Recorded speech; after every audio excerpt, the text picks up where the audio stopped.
Oh, that is a nice copper coin, but oh, Doug, do you know what time it is? 45 up. Who says 45 up, Doug? It's quarter after.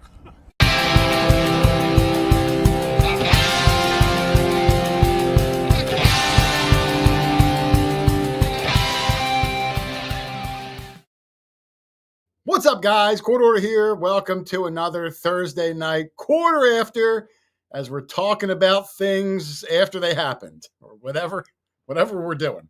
It's going to be a fun night tonight. We're going to go over the new format that we're going to be doing. I got all the gang in the back. I'm going to bring them in a second. But let me say a couple of quick hellos to whoever got here early. Eric, the Cape Cod father, my good friend. How are you, sir? We'll be seeing him in a couple of weeks. Two Taverns Todd, Wicked Digger, one of my good friends, Chris. Thank you for making it, brother. Philip Michaels, Audrey Girlinghouse, Dawn Griffin, Digger 1798, Scott Jung, man, I'm sorry I screwed it up, brother. Turd Ferguson is here. Northern Tier Metal Detecting, Hot Mess Fishing, Alicia, thank you for joining us. Big Wave Digging Life. He said he hopes Jessica and Jessica Fragilistica, guess you know that big long word. Sue Ramsey is here. Laurie is here. Toledo Tab, Louisiana Mud Dog, Lynn Parvin, Relic Rat, Recovering Artifacts Together. How are you, sir? Bethesda Ministries, DBA Chaplains for Change, French Creek Detector, Alan Cleveland. It's going on and on. Thank you very much, Gary LeCarte, Gary Marin, Workman's Adventures, Joe Holland, Silver Joe, who's probably going to have some finds in today's live show. Escudo Hunter Bruce, Carrie Pope, Nettie Susan. I will get to everybody, I'm sure, today because there's no guest. No guest. We hang out with the chat and we have a good time. So let's bring in some of the gang, starting off with the one and only Mr. Dog Tag Doug, Mexican Doug, Jane Fon Doug. How are you, Dougie? Good. How's everybody tonight? I think we're all good. I know Doug is super excited about the EAGLES Eagles in the Super Bowl this weekend. Yes, sir. I told Doug, we have a lot of Missouri friends that are going to be in the chat tonight. No fighting, because I know the Eagles are playing the Chiefs. No. They're entitled to follow their team. Yes, they are. It's going to be a good game. We will be watching it, I believe. So it should be an exciting weekend, Doug, of digging and then kicking and throwing, right? Yeah, there's a little bit of everything. All right, let's see. Let's get some people in. So I got a lot of pictures today, Doug. It's going to be a long one. Okay. Let's bring in the Heritage Relic, whatever his name is, Charlie, the Heritage Relic Hunter. Hi, I'm sorry I wasn't here last week, guys. That's okay. We knew you're under the weather. You look good, though. You got your color back. You sound good, Charlie. Yeah. Did you get a doctor's note? Yeah, if you don't have a doctor's note, I can't allow you on this week's show. No, I did not.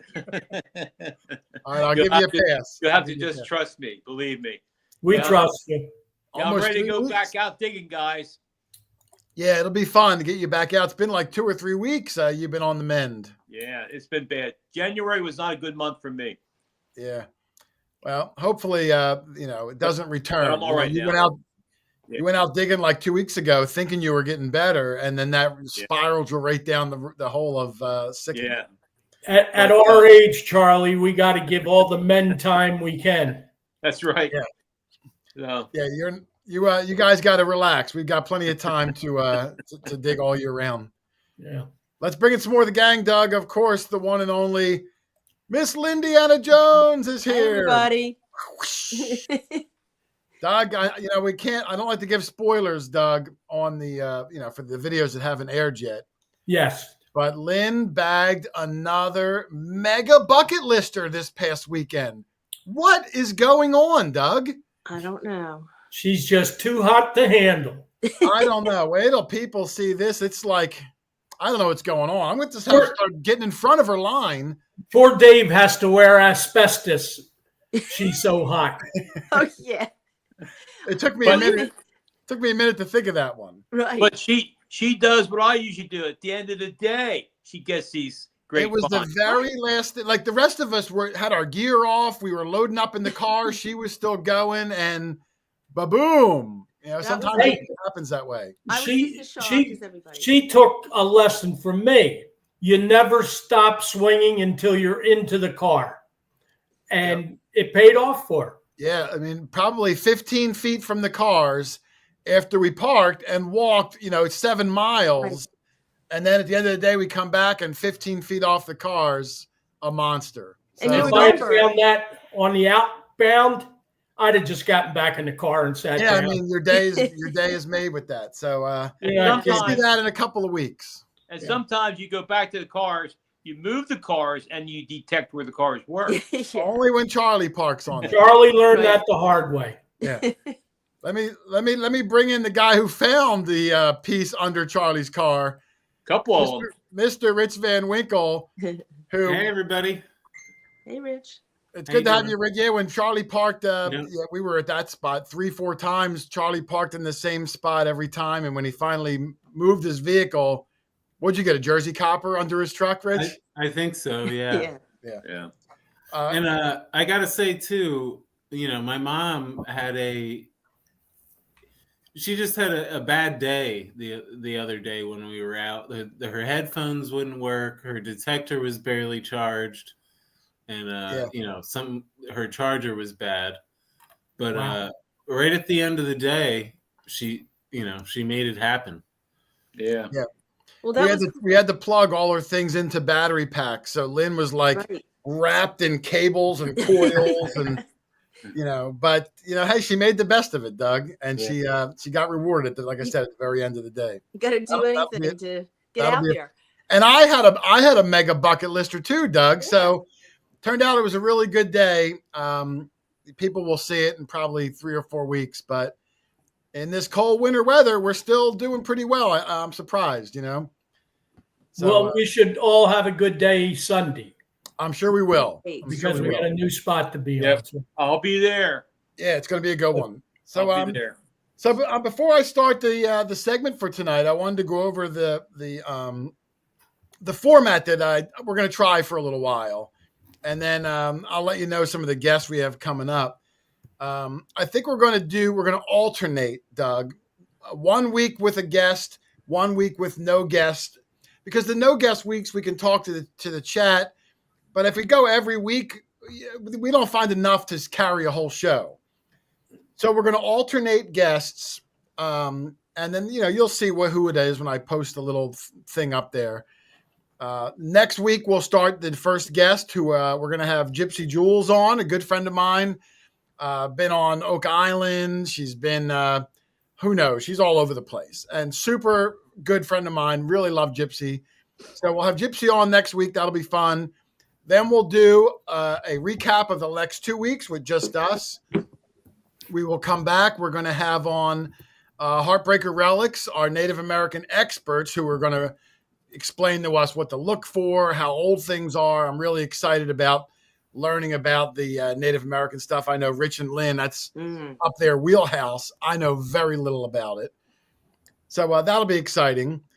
Then we're going to have on, I don't know if I told you, Doug, I just got it 2 days ago. We're going to have on Kurt Franz from the Hoover Boys coming on. wow.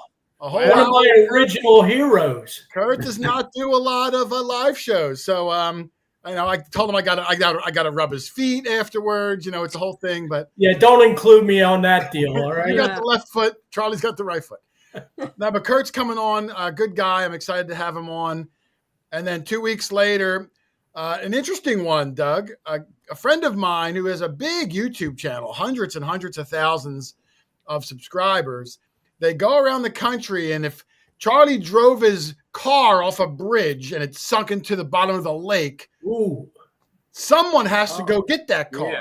Yeah, And I know that's what this guy. guy does. He's a professional emergency diver.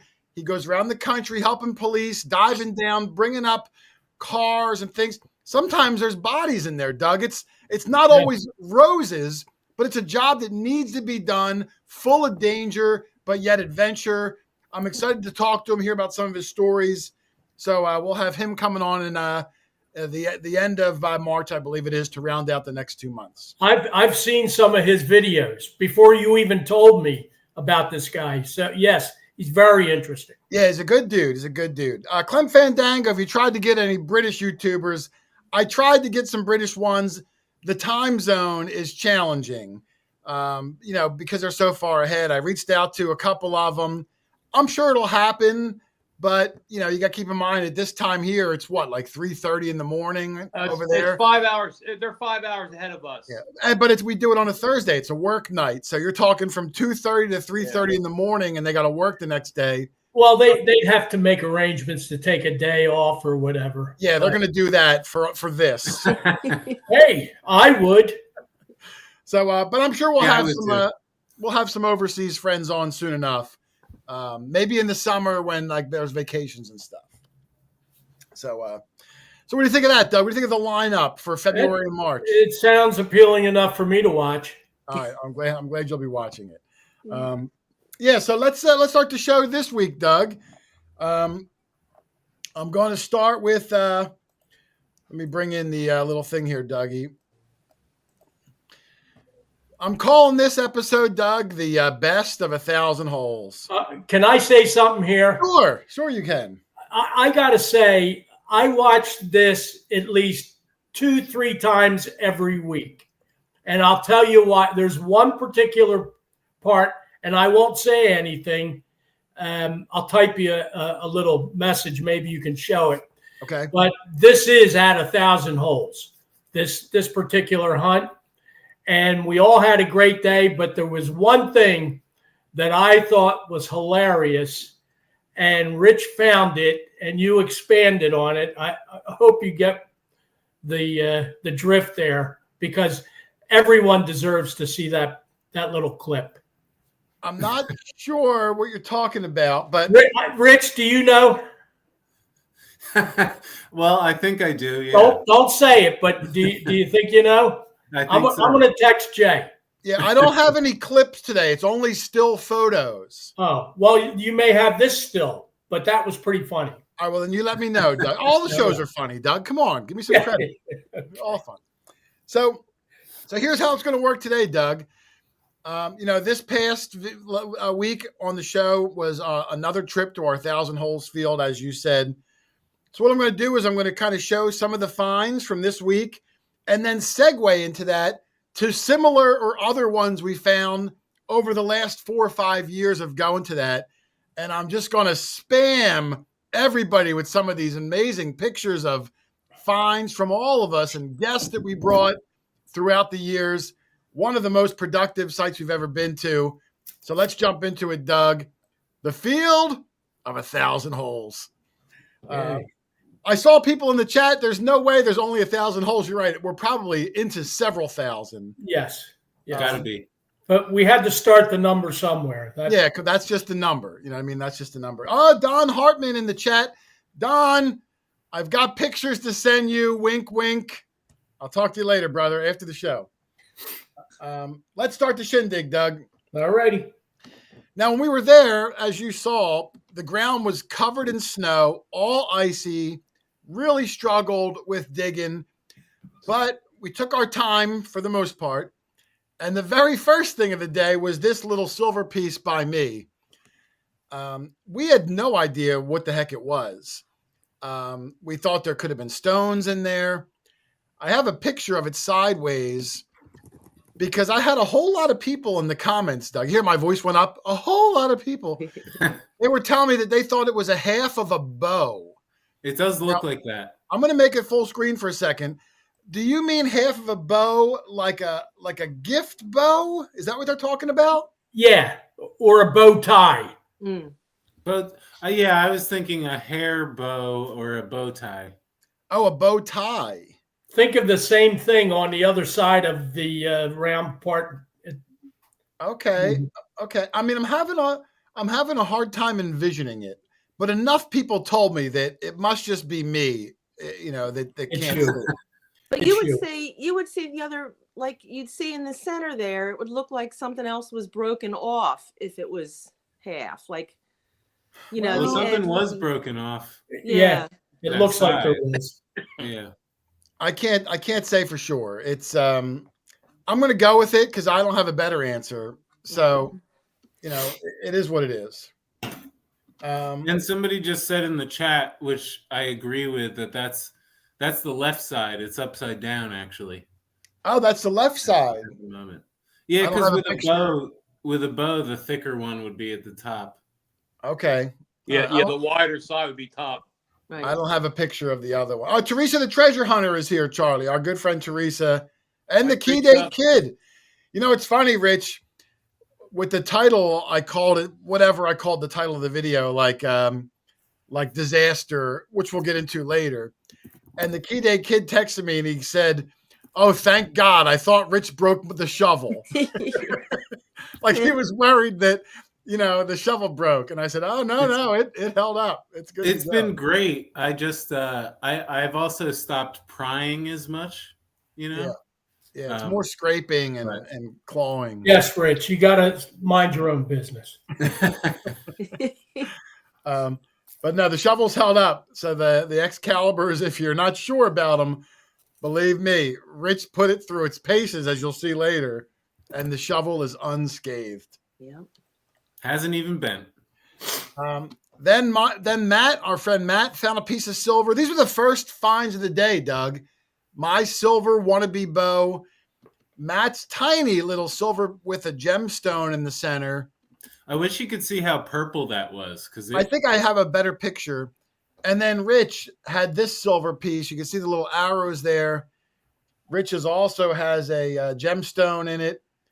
And I got a picture of the three of them because we literally found them at the same time almost. Yep. So can you see the color of that one, Rich? I'm not sure.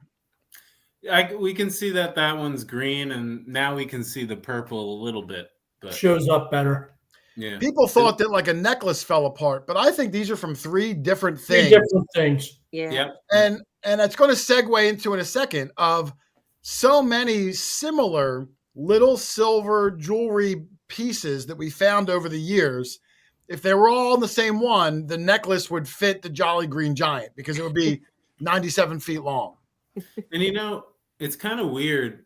Like, why, other than aluminum pieces, everything else is something, pretty much. Yeah, there's very little. I don't want to say there's very little trash. There is a good amount of aluminum in the field, but outside of aluminum, there's very little trash in the field. Why are all these jewelry pieces there? Well, listen, that's been the mystery. I mean, let's go through the thing, Rich, because when people see the quantity of incredible finds, that's half the mystery of the place. Let me see. I'm going to keep going because there is so much. This is still just from this week's episode. Rich found a fourth silver piece of the day. Another little, the outside border is silver. Looks like a big onyx stone. And then the backside of it, it's hard to tell because there wasn't a sun that day, but it's nicely, what's faceted. the word, Lynn? You mean faceted? Yes, faceted. Thank you. I forgot the word. Yeah. So, and people were saying, hey, this piece looks really familiar. I thought Jay had dug it before. So it brought me into, well, I didn't dig this exact one, but let's take a look at some of the interesting non-coin pieces of silver we found over the years, Doug. And I only grabbed a couple handfuls of them because I literally have almost 30 videos from this field. But let's take a look at some of the other cool silver things. I have a little black window here just to pause it to bring it back up. So there we go. This one right here, nice sterling silver Hickok belt slide with initials engraved in it. Each one, let me see. This one was found, I think recently. I think that was you, Rich. That silver ring with the filigree. I don't know. It was either last winter or spring. Yeah, they run together. But that was another beautiful one. Then we've got, I don't even remember who found all these, Doug. These are mixed from throughout, a gazillion trips. Another beautiful silver spoon with a patent date on it. You can even see it says sterling over here, Doug, in a cool font. Patent 1912. A lot of the spoons we get are broken and mangled, but a lot of them are silver, and we've probably got over 100 non-silver ones, either copper or plated, that didn't make this week's one, but an unbelievable amount of spoons. Gone Digging is here. My good friend Matt. How are you, sir?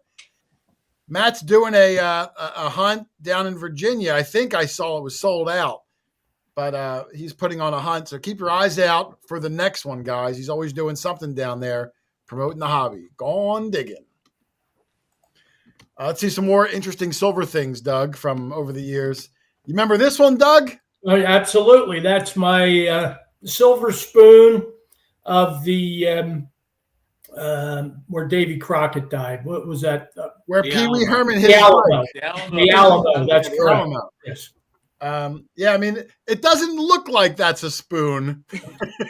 You got to use a little imagination. It But was mangled. At one time, that was a spoon. The plow has not been kind to it. But another sterling piece, that's a part of the handle to your spoon. And that TE, and just below it, you can just barely see the X. It said Texas. I mean, this thing was loaded with all kinds of detail, like steer's head and Texas, and the Alamo was on the bowl. I mean, if that was whole, that would have been an amazing find. It's a shame that it got so mangled. Yep. But you found the whole thing, it's just in pieces, you know? Yep. I actually let Rich dig that hole for me. Oh, did you? Yeah, that's why it looks like it looks. Kidding. Another ring here. This was found by Matt, who I think is in the chat. Our friend Matt. I missed his name earlier. Native American inspired silver ring. That's not bent. That's the actual curvature of the ring. It was beautiful. You can see it's marked on the inside there. Yeah, that's the way it's supposed to be shaped. The guy that owned it, the Native American, they called him Knuckles. No, he did. And I think he found that the same day as the last ring I just showed from Rich. I think they were like within a half an hour of each other. Yeah. Another miscellaneous piece. This is like the thing Rich just found. That was mine. This one was yours, but there was 3 over the years. I didn't put them all in. Yeah. That thing Rich found, we found more of them that were similar, all sterling, but not the same, where this didn't have a stone in it. So they were different but similar. Now, most of what we found in that 1,000 holes field has been early 1900s to 1930, 35.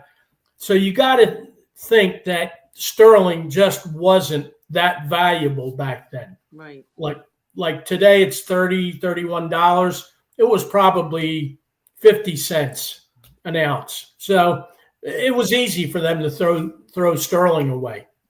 And I think a lot of the things that we find there were broken when they threw it away. I don't think that, like I think they were, a lot of them were busted and they probably tossed them and they ended up in this field. We'll get into in a little bit our theories of why this field has as much as it does. But I don't know if they were thrown away as a whole necklace and got mangled up in the field, or if that's why it's in the field, because it was busted. I bet you we found pieces of the same things, and we found, tons of different pieces of stuff. Just more silver spoons. I don't even remember who found some of these, Doug. I just kind of like spot shotted. Another silver spoon handle. Another sterling spoon. I mean, some real nice ones too. Yes. Yeah. Silver cufflink there. I put it next to a barber dime we found just to show you how small it was. That one, it's hard to see, but it's marked sterling on the back in case people weren't sure. Mm-hmm. Cufflink. Look at that beautiful sterling spoon, a hollowware handle with the little baby's face down here. Yeah. Yep. This is the piece that I found, Rich, that people thought looked really similar to yours. But mine has silver balls going around it. You had no balls. That's pretty cool. Rich has no balls, Doug. I had all the balls. Well, I got brass ones. Oh, gosh. Doug, it's a PG show. Come on. But that's mine. I think mine also had an onyx stone in it. Yes. Another spoon ball. I think this one was Doug's. There's so many. Man, I've found so many silver spoons. It's All of unbelievable. us. Yeah, I mean, it just an incredible field. That one was my favorite That- silver spoon. That Oh, is that's so cool. This one was mine. It was just decorated on both sides, up the handle, all over, hand etched. I still Didn't you have it straighten? down. Didn't you straighten that out? I sure did. In fact, I- maybe I'll put a picture on Facebook tomorrow or something. Oh, okay. But that's how I found it, right there in the Thousand Holes field. In fact, Doug, that was fine number 999. How do you know? I'm just making it up. Okay. Never question the guy who sounds like he knows what he's talking about. Yeah. Okay. I think you did. Let me see. Another one. Look at that one. Etched initial in there. Just gorgeous. That was mine. Was it yours? Yes. Every hole, you never know. Let me come out because I'm going on to the next segment. Let me. Hey, every hole matters. Yeah, it does. Listen, don't plug Kurt yet. He's not coming on. Oh, for okay. But no, I mean, at this field, whatever target you get, you really got to dig it. And we've been talking about recently, Charlie, on our last trip back. I still have 2 or 3 videos that haven't come out yet. They'll be coming up soon. Some really good things. But Doug and I were saying, we've never found gold in this field. You'd think we would have found a gold earring or a little gold charm. So now we're going to start digging. Like I said, there is a lot of aluminum in the field. We're going to start trying to dig more of the junkier aluminum-y midtones in hopes that this year we knock the gold off the Thousand Holes field. Because so far, surprising. I mean, you find silver all the time. Because silver is a high tone. I've only been there twice. You know that. I've only been No, there you have. Really? Only twice? only twice at the Thousand Holes. Yes. Well, and coming up later in my one of the best finds and one of the oldest finds at this field, you're in that. So your 2 times you were there counted. What did you just say, Charlie? Out didn't- west metal detecting. Thank you very I've much. been there twice at the Thousand Holes. Well, why is that? I don't know. We've been there 100 times. Thank you very much, Out West Metal Detecting. I don't know if they can hear me if Doug's talking too. Thank you. Thank you. I can tell you this. I was there twice. I think Joe was with us those 2 times. So Yeah, Joe Holland's been there at least 4 or 5 times, I'd think. Yeah. Um, But it's an incredible place. The only thing that I would like to ask, did you ever find anything old? I mean, before the 20s? Like I'm talking about, do you guys ever find any large cents there? no. Doug found something recently that's old. Yeah, I think there's been. Refresh my memory. It has 3 rings on it. A Ballantine bottle? I thought somebody found a half-cent there one No, time. you said you found a 3-ring bullet. Oh, yes. That's right. I did. You You did? got it on. Yeah, you got it on video. When did you find that? Come on. Like, a month It's and been a half ago. recently. We've only been there like within the last month. I don't think I was there. I don't recall seeing a 3-ring bullet from that field. Maybe He I wasn't sent there us that a day. video. Oh, What's that, Rich? Doug sent us a video when he found it. Oh, yeah, I wasn't there then. I've never seen one come out of the ground anywhere, Okay. ever. my apologies. Yeah. I think there's only, in my recollection, there's only been maybe 3 or 4 things that were even from the 1800s found at this field. It's almost always, Early like Doug said, around 1910 to like the mid 40s. But we'll show some of them. They're coming up. Let me bring this back in because I'll pop back to this more recent video. This was Lynn's find on our newest trip. Her first ever thimble, Doug. Another piece off the bucket list for Lynn. Yes. Now, if you want to look at it too, It's advertising. a lot of the thimbles we find at this field have advertisements at the bottom. I can't quite make out this one.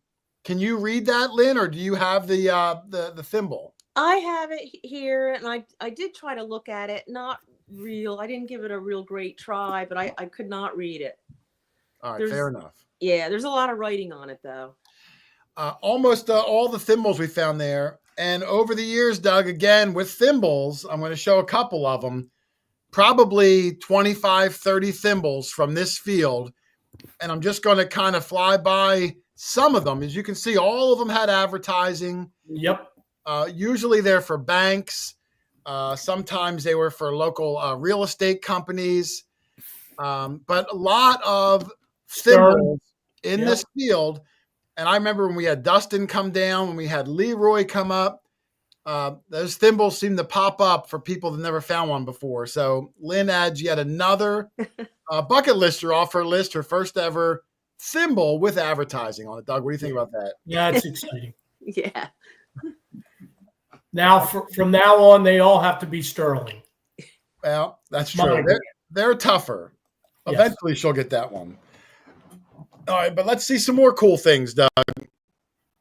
Now, when we were there recently, Doug had some machine issues. His Legend, something's wrong with the control box. I've got it behind me. It's busted. I got to try to get Noke to repair it. So Doug and I were sharing my machine. So Doug didn't have a whole lot of finds this day because of it. But one of them he had was this hem weight. Now, we found a lot of hem weights in this field before, but when it was in the clump, I thought it was a button because it looked thick. It looked like it could have been a two-piece.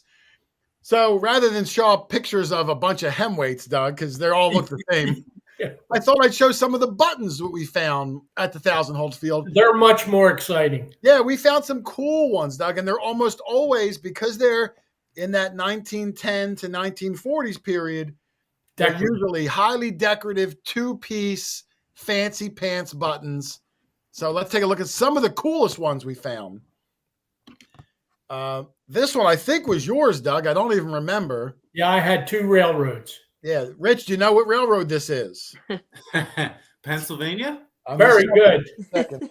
Rich never played Monopoly. I wasn't sure if he knew. The P-R&R gave it away. Well, he might have thought it was like plus the Keystone, yes. He might have thought it was the Republic of Puerto Rico. They had a good railroad also.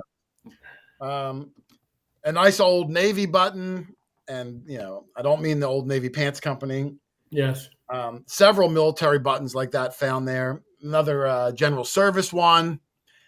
Atlantic City Police. I remember we found a lot of Atlantic City Police, Philadelphia Police, and a third police. All big quarter-sized two-piece ones.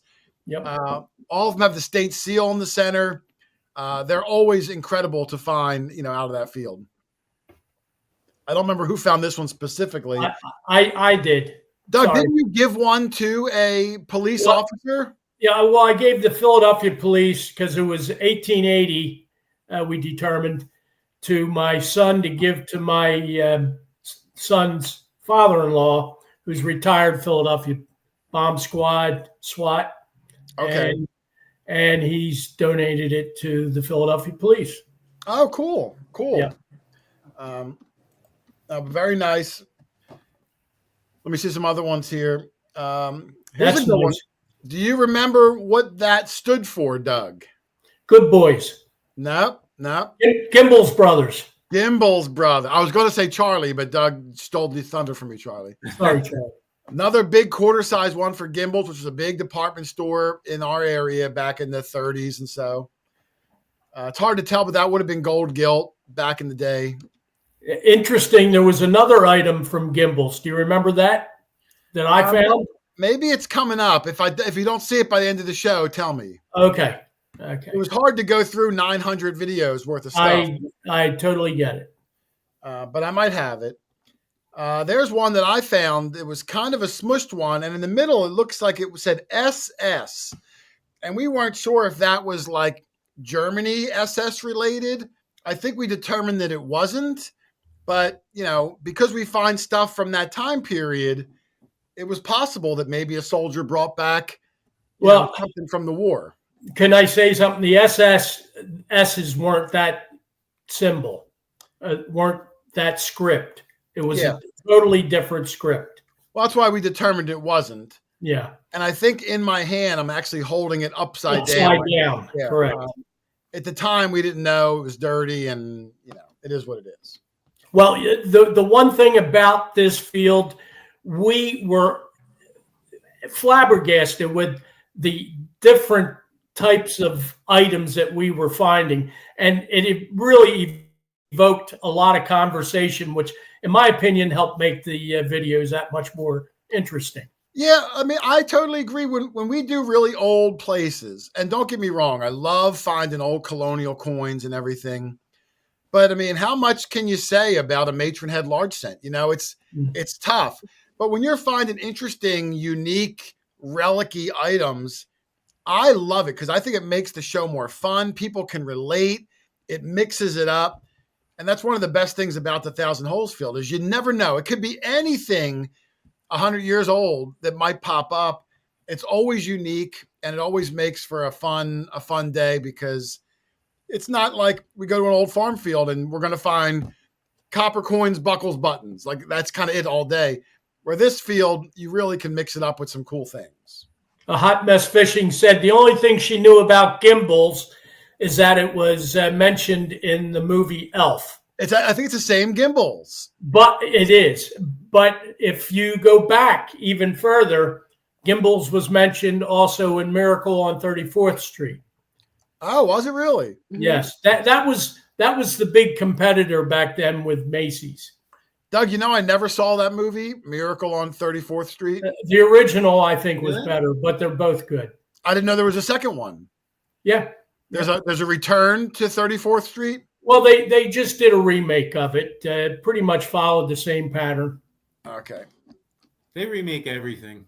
Yeah, I guess so. I just saw a trailer today for a new Jurassic Park movie, Doug, like the Jurassic Park 12. It looks like the same exact other ones, but I'll still see it because who doesn't love seeing dinosaurs? Oh, yeah. I can't wait. Yeah. We'll go together, Doug, but we have to have that seat in between us, you know, me, empty seat, you.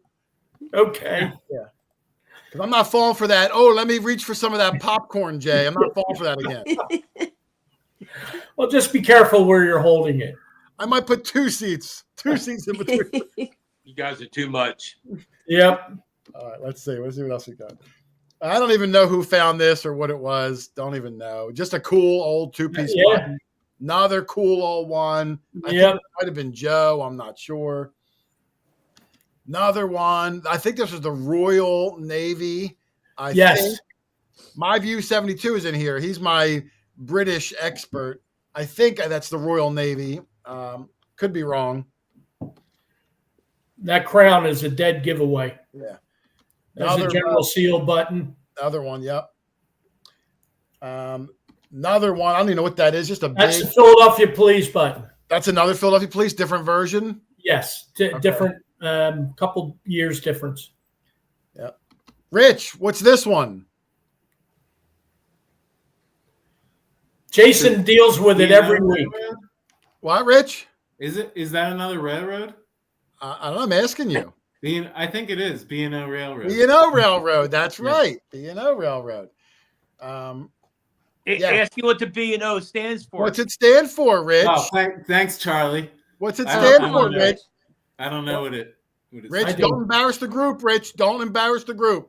All right, Lynn, you answer for it. Lynn, go ahead, Lynn. What's it stand for? Baltimore and Ohio. Yep. Is that right? I don't know. That's right. Oh, come on. I don't know. That's right. It sounds good. It's right. It's okay. It was one of the principal railroads early on. Yeah. It doesn't stand for body odor railroad. Well, it does. When I found it, I know we made a body odor joke when we found it. Yes. Yeah, no doubt about it.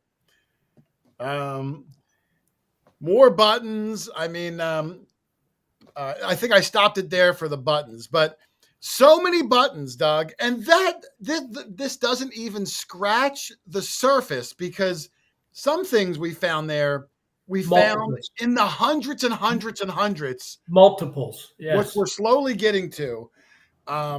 But I'll pause for a second and hit some chat things while I load up the any questions from the chat? My View 72 confirmed that was Royal Navy, so thank you. Amanda Collins confirmed that B&O does stand for body odor. Thank you, Amanda. Let me see. I might have missed some. Christopher Fallon, our good buddy Chris Fallon, he found the exact police button in Florida. Oh, the one with the P with the flowers. Okay. Carrie Pope also got the B&O acronym down, Lynn. So you and Carrie are the two smartest in the room. Ooh. Let me see. Anyone else on there? All right, that's good. All right, let's move on to the next things, Doug, because there's a lot of things. There was 1,000+ things found. Hence the name. Hence the name. All right, so going back to this week's video, Lynn had another cool little find, this teeny weeny yellow polka dot bikini buckle. And if I make it full screen, it's hard to tell. It does have fancy going around the whole outside. Lynn, is that your first buckle? I think so, yeah. Well, it's very, very cute. I think it is. That Yeah. may be the smallest buckle I've seen. It's There's only one a of half. them. small ones, but that was you know. It's I a like half seeing inch. I like seeing Lynn cross things off her bucket list, even if they're slightly insignificant. It's still nice to find your first one ever. Mhm. But that led me into Doug, because I thought this buckle was cool. I thought, let's see some more cool things that we found at the 1,000 Holes that were just randomly cool things. What do you think of that, Doug? Shoot, you have about 20 hours to spend on that? Well, let's see. Just some random cool things because it's the 1,000 Holes field. Doug, do you remember this one? This is for. Do you remember I found that one. you found Yes. it, Charlie? Yeah. What do you think it's from, Charlie? I'll bring you into this. I'll make it full screen for you, Charlie. Okay, go ahead. Something to do with the Elks Club? It Very is. good. Yes. Rich, you found this one? Yeah. Yep. This one was for an Elks Lodge reunion meeting, but 1925, like everything we find in that same time period at this 1,000 Holes field. 100 years old now. Yep. There's an old collar disc that I forget. We thought this was from the cavalry, but I think when we looked it up, it was from actually a military school, like for youths. And the school name started with a C. I don't recall. Where did Doug go? Did he pass Right here. out? I thought Right he here. passed out. I thought he passed out. Doug, remember this piece? Yes, Who found this, Doug? I did. You're darn tootin' he did. Beautiful old fob, Rich. It was massive in size. Wow. That is. These are just some of the random things. We found a countless makeup compacts and lipstick tubes. I put a few of the fancier looking ones in here. Like, I just love all that Art Deco decoration, probably 20s or 30s. There's a dog tag, 1934, from Montgomery County, Pennsylvania, but wow. made it over That's to the next to 1,000 me. Holes field in New Right next to Jersey. me there. Yeah. I think Joe found this, as I recall. Another really cool compact, Lady Esther. And I put this one in because when I get to the back of it, I wanted to show you the back. Rich, can you read this if I make it full screen? I think this is one of my favorite ones because I just love the writing on the back. Can you read it, Rich? Don't expect best results from Lady Esther something unless you carefully follow directions. I think it's really cool because if you're selling makeup and I'm trying to sell it to you and nice case, it's nice and red, some unsuspecting housewife buys it, and on the back it's like, hey, don't expect good results from this. Look what I'm dealing with. Yeah. Yeah. And it says, "Dear Madam." Right, dear. It might as well say, "Dear Ugly Pants." You're Don't ugly. expect a miracle from this little can. Just slather it on and go out. Yeah, there's no genie in here to transform you from. No I just miracle. thought that was cool. I love the Dear Madam. Like, it's just so impersonal. But Lady Esther, one of my favorite compacts, and I think we found 2 or 3 of them from that field. Yeah, and plus a bunch of other. Oh yeah, lots of makeup Oh, things. yeah. Lots of makeup. Let me see. Super fancy pants, little garter clip. I think Doug might have found that. I don't remember. I wore it actually. Yeah, you probably did. Well, you probably lost it in the field. Do you have it on now? No, I lost it again. They lost it again. We'll find it. He only has it on weekends. That's Oh, right. Let me see. Look at this one. Ooh. I love this one. The Fireman's Parade charm. I think this went back to like early 1900s or 10s. Yep. Really nice. When you dug this, I actually walked off the field because there was bald eagles flying around that day, and I walked over to the tree line to try to record them. And then you plucked this Fireman's Parade charm. Who found that? I found it, I think. And Matt? I was just gonna say I don't funny. remember finding that. Oh, you didn't find that? No. I found it, and Rich found it. it's funny because about that I sort of recently I put on a hoodie that I haven't worn since last winter, And it fell out. and that was in the pocket. Wow, you found this like over a year ago. He really does take care of all his finds. Yeah. And he doesn't do his wash, but every once a year. Yeah, I have a lot that's of the most hoodies. disturbing part. That It was hoodie's a never farm, been washed. A farm hoodie. The It's a farm hoodie. It's a farm hoodie. Let's see here. What else we got? Interesting miscellaneous. Another American Legion pin, 1926, from the 8th National Convention. I think this took place in Philadelphia. You can see up at the top. That was me. The picture on the right is a clean version. Yes. Some of these things are hard to find, non-dug versions, because they're like obscure. Like how many, I got so many. I just went through a bunch because we were talking about this yesterday. I can't believe some of the things that I kept are related to that time period. But interesting when you find them. Oh yeah, the field is such a joy because these are just super cool. I mean, how many chances do you have for this stuff, and in such quantity too, Doug? Yep. Such quantity. Let me see. These are just the interesting things. This was a pin for when Franklin Roosevelt ran, I think in 1945. You could see Roosevelt at the bottom was his running mate. Not in the best shape, but I thought it was cool. Another, I think, American Legion type of pin or charm. This was a super cool one. It was one of the original, before they had plastic credit cards, Charlie, you would have this little metal, they called it a credit, a chip or something. I forget what they called it, on your keychain. And on the back would have a 5-digit number that was etched in. And you would show the guy this, they'd look at your number, write your name in a ledger, and then you owed them. It was like the first store credit card. Right. And Doug found this one from Brooks, which Brooks is department store. Yep. Yeah, On not Chestnut Brooks. Street.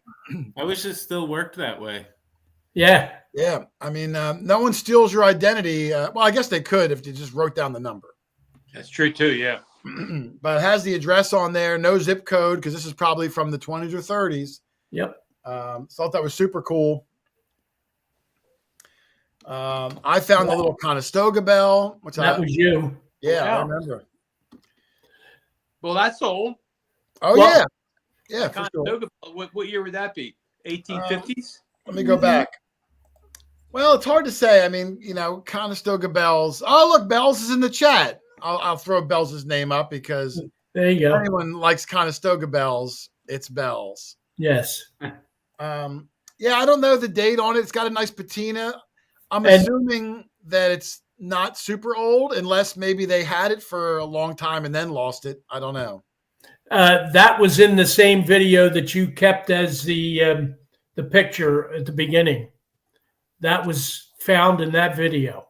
Oh, I don't recall, but I do. I watch it like 3 times a week. Yeah. Well, you're like an elephant in many ways. Hey, I gotta go get my charging cord. real Okay. quick. I'll be right back. All right. Doug, you remember this one I found? Yes. One of my favorite locks ever to this day, this Excelsior 6-lever 6-lever. pancake lock. Yep. Found it in the rain, in the mud. You could see in the background next to my footprint, there were like turkey tracks all over the ground. They were eating something or other. And I Ticks. pulled out that beautiful one of my favorite ones, Doug. Love it, love it, love it. Yep. I know which one's your favorite one, though. Yeah, this isn't my all-time favorite, but it's up there. You It's in the got top. Right there. You got top. that one from the 1600s, I think it is. That's my favorite one. That's That's up- my up- favorite one. Yeah. But this is close. Like I said, top 3. Yeah. I don't know what you ever did with that one, that 1600 one. I know what I did with it. It's downstairs in my display case. Oh, I thought you were going to give it to some museum or I whatever. tried to, but they wanted me to sign this piece of paper that said they could sell it for whatever reason they wanted. And I was like, oh, well, forget it. No dice. No. If you want to sell it, you'll sell it. Yeah. Like, no, I'm not giving it to you to sell. Got some old Ford emblems. We found Model T keys, all sorts of car emblems. Just threw it up there as a representative for all Ford. the car emblems. Yeah. I'm always impressed with Ford. That writing hasn't changed at all. Yeah, same sort of font and script, and the same. yeah. No, I am a fan. If it ain't fixed or ain't broken, don't fix it. That's right. It's iconic, Charlie. Another lipstick tube. This was for like Louise something or other. I don't even know. I just like anything with fanciness on it, Dougie. Yep. There's another compact. This one we've probably found 10 of. A lot of Princess Pat. I love it. Look at the design on that, Lynn. Princess Pat. I just love. Is that art? Is that art deco? Deco, yeah. Art deco. Mm-hmm. How many things? We probably got about 10 of these in different sizes. Wouldn't you say, Doug? Charlie went to school with Art Deco. Oh, did he really? Yeah. I thought Charlie was betrothed to the Princess of Pat at one time too. What's the Princess of Judy? Oh gosh. And every time we find a compact, we try to do a slow open on camera, hoping someone hit a gold coin inside. Yeah. So far, they have not. Well, the one time from that field, actually, that you didn't open it, the individual took it home and opened it, and there was a buffalo nickel in it. That was from a different field. Oh, I thought it was from. That was from the field. That was from a field around the corner. Oh, okay. But yeah, you're right. We didn't open it because it was freezing cold that day. He brought it home. There was not only a buffalo nickel, but there was like a little note inside too. Yeah, don't spend it all in the same place. We've opened hundreds of compacts over the years, and the one I don't record has got like some amazing treasure map inside. And you just got to be consistent. That's why every time from now on. Let's see. Skeleton keys, a lot of them found in this field. We Big got ones, some little nice ones. ones. Yep. The smallest padlock I've ever found, Doug, found in this field, probably for like maybe a book. You know, you'd lock up your diary, Lynn. I think it's a chastity belt. Maybe a chastity one. For a midget. Could be from little people, Lynn. Yes, little people. Yes. Let's be vertically challenged, I think. Doug, you found this one of the older dated pieces. Yes. I still don't know what the heck it means, but I don't either. It says like MARTIF, something like that, and it's dated 1883. And I have a picture of the back too. This was beautiful. We still don't know what the heck it is, though. No, I still got it. Yeah, here's the back. That's not the back. I think it's coming out. Another compact. Another compact. I'm sure that was empty because I don't recall. Another collar disc, U.S. Penn. I think was another military school. I'm guessing. I don't recall. You know, we find so many weird things there. No, I think it's probably Army with the 108th Infantry from Pennsylvania. Oh, maybe you're right. Probably National Guard. Or National Guard. Yeah, good guess, Charlie. Yeah, just really cool. I've never seen one before we dug it. I've never seen one that had the state over top of the big U.S. You know, like they just compounded the image. I thought it was kind of cool. There's the back of your Martif thing, Doug. Has that long neck swan or something. Yep. Really cool, really old for that field. Really old. Man, Teachers Protective Union. You can see like two hands shaking. I think the Teachers Union went back to the 1880s, although I think this was from the teens, 19 teens. I think I found that. A lot of religious things. I'm just going to fly by the religious things, all sorts of religious charms, We all got multiples on them. necklaces. Yeah, like, so many religious things. That's I don't mine. even remember them all. I'm just trying to get a sampling. Yep. I've never found a silver one of those, which I always find surprising. I mean, I have, but not they at made this a ton of field. them, but Yeah, I found some silver, but not at this field of religious things. Up, did I stop it? I stopped it. Hold on. I don't even know if that's religious or not. No. Well, it's a mix. These are the interesting things, Doug. Charlie, you found that. Wake up, Charlie. I found that. You found that in one of your 2 trips. Yes, I did. that's really cool. It is Yes, cool. I don't even know. It says Detectives Black and Blue Iodent 100th. What's it? Toothpaste or something? Oh, is that what it was? Toothpaste badge. Some kid's badge. Okay. It must be, because what is iodent? I don't know. I It, don't know. What it does sound like a toothpaste. Yeah. Yeah. It said it's paste pretty there. big. I mean, look at it. It's 2 fingers tall. So I don't know. But yes, I do remember finding that.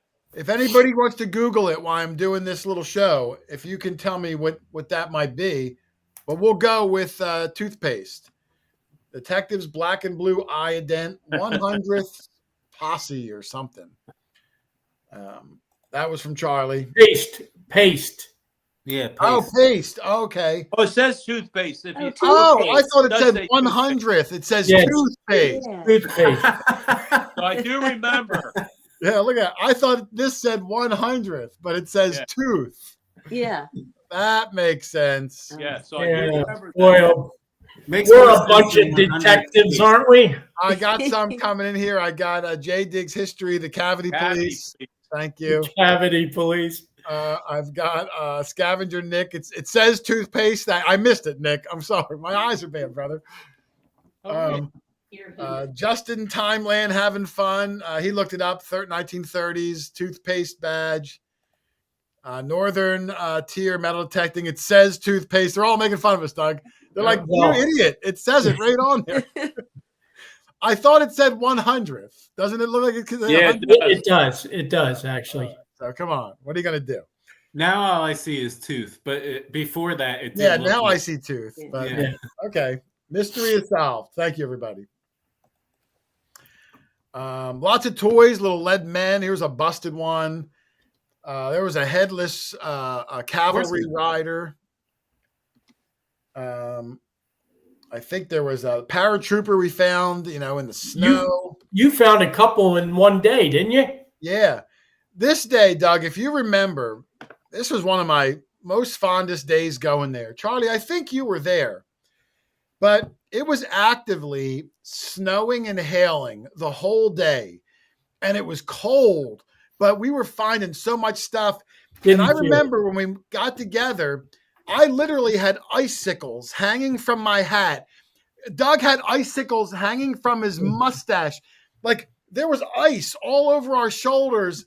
But when you're finding stuff and you don't really notice, where like, oh, look, Joe Holland is in the chat. He was there that day. Yeah. When we walked back to the cars were covered in a sheet of ice because it was just like that perfect temperature where everything was icy and melty. Yeah. But that's where the day I got this one, Doug, this little busted paratrooper, along with all sorts of things. Oh, yeah. I'll keep my eye up on Rich. I think his thing must have died. If he comes back in, I'll bring him back in. Yeah, I think he's got to get charged up a bit. Yeah, I'll keep an eye out for him. Let's see here. Another one of these, Doug. I mean, over the years, we found a lot of these. I have found 3 or 4 myself. Yeah, no doubt. Hold on, my chat stopped. I got to scroll down to the bottom. Scoop Ward. Yep, Scoop Ward. News of Youth.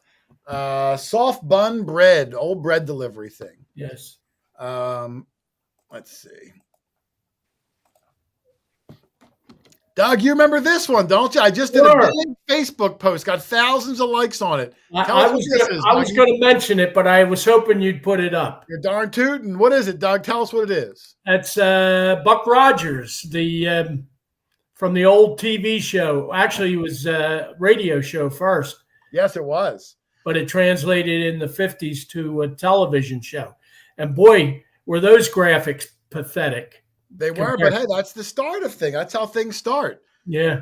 But Buck Rogers, the Solar Scouts, I think you had to mail away to get this.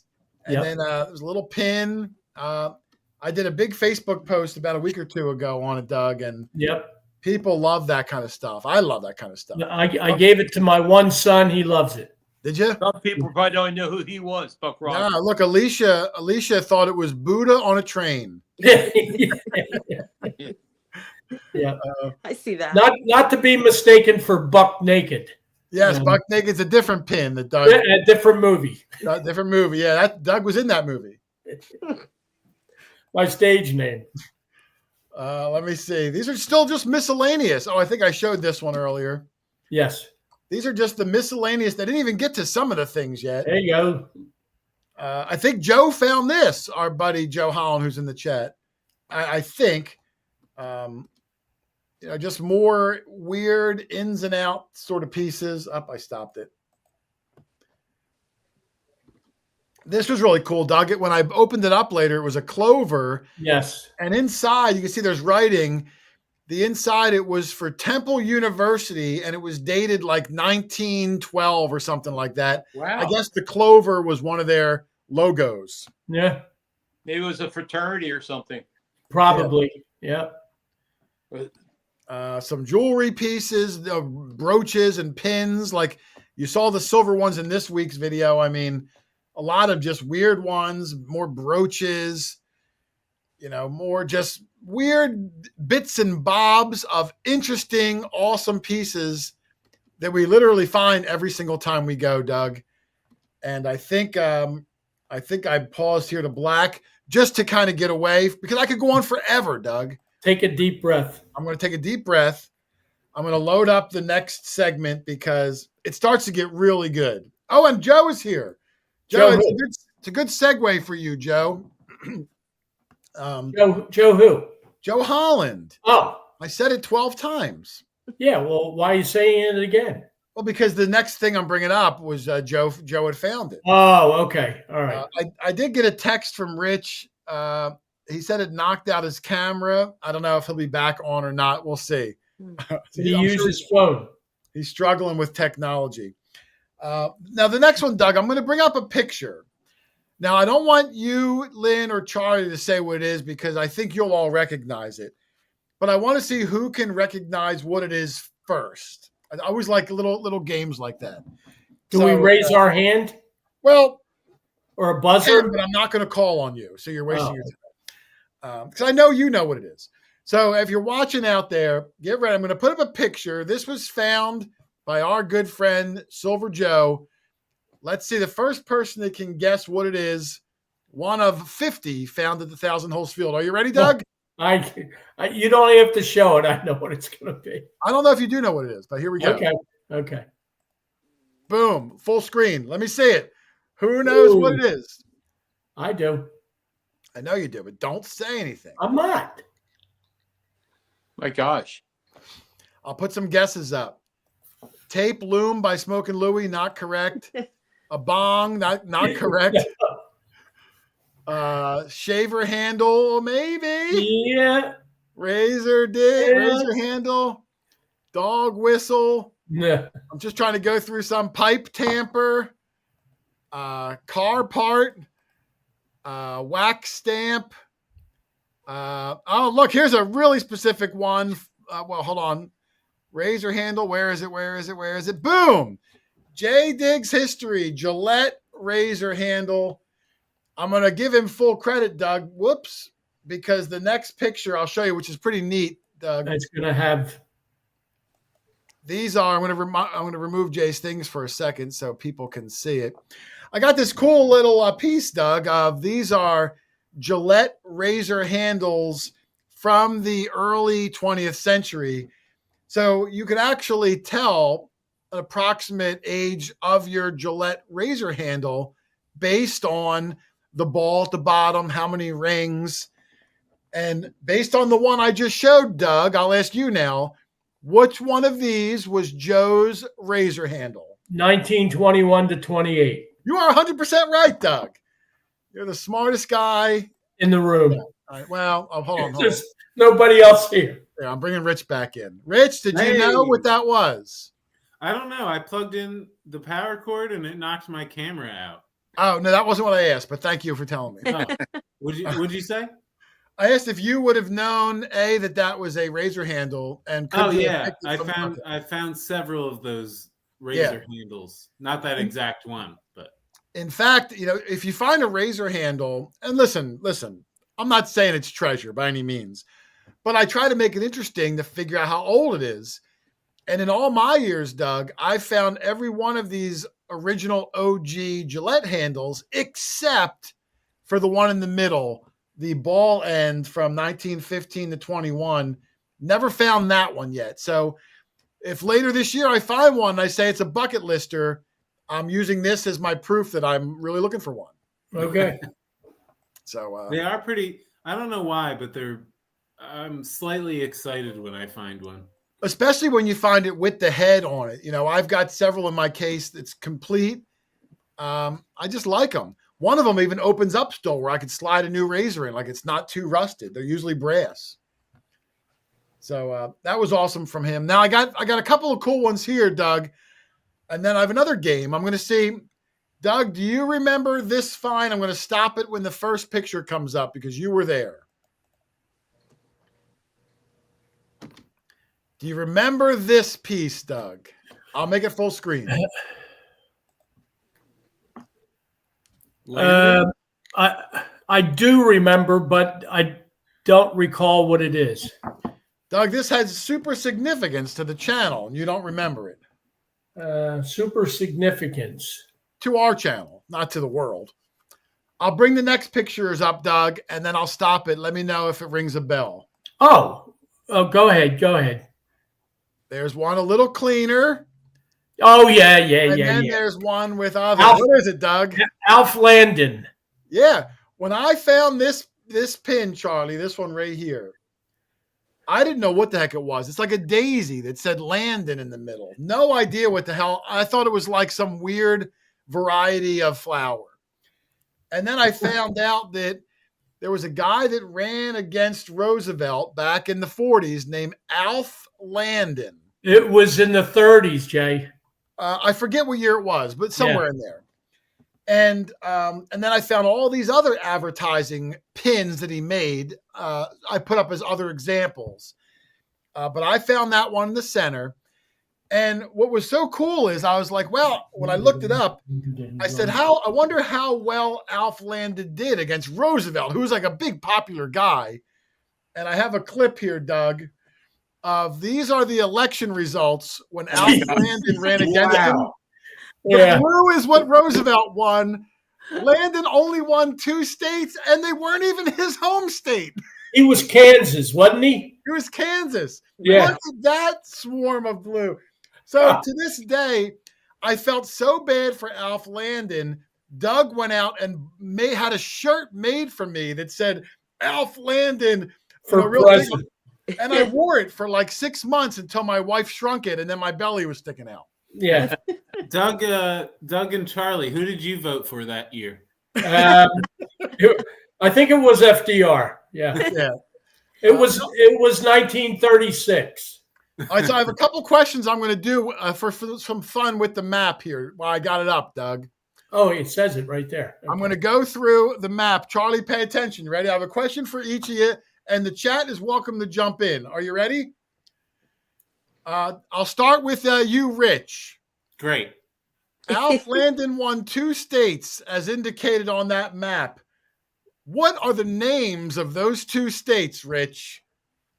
3 and 5. 3 and 5. What states are they?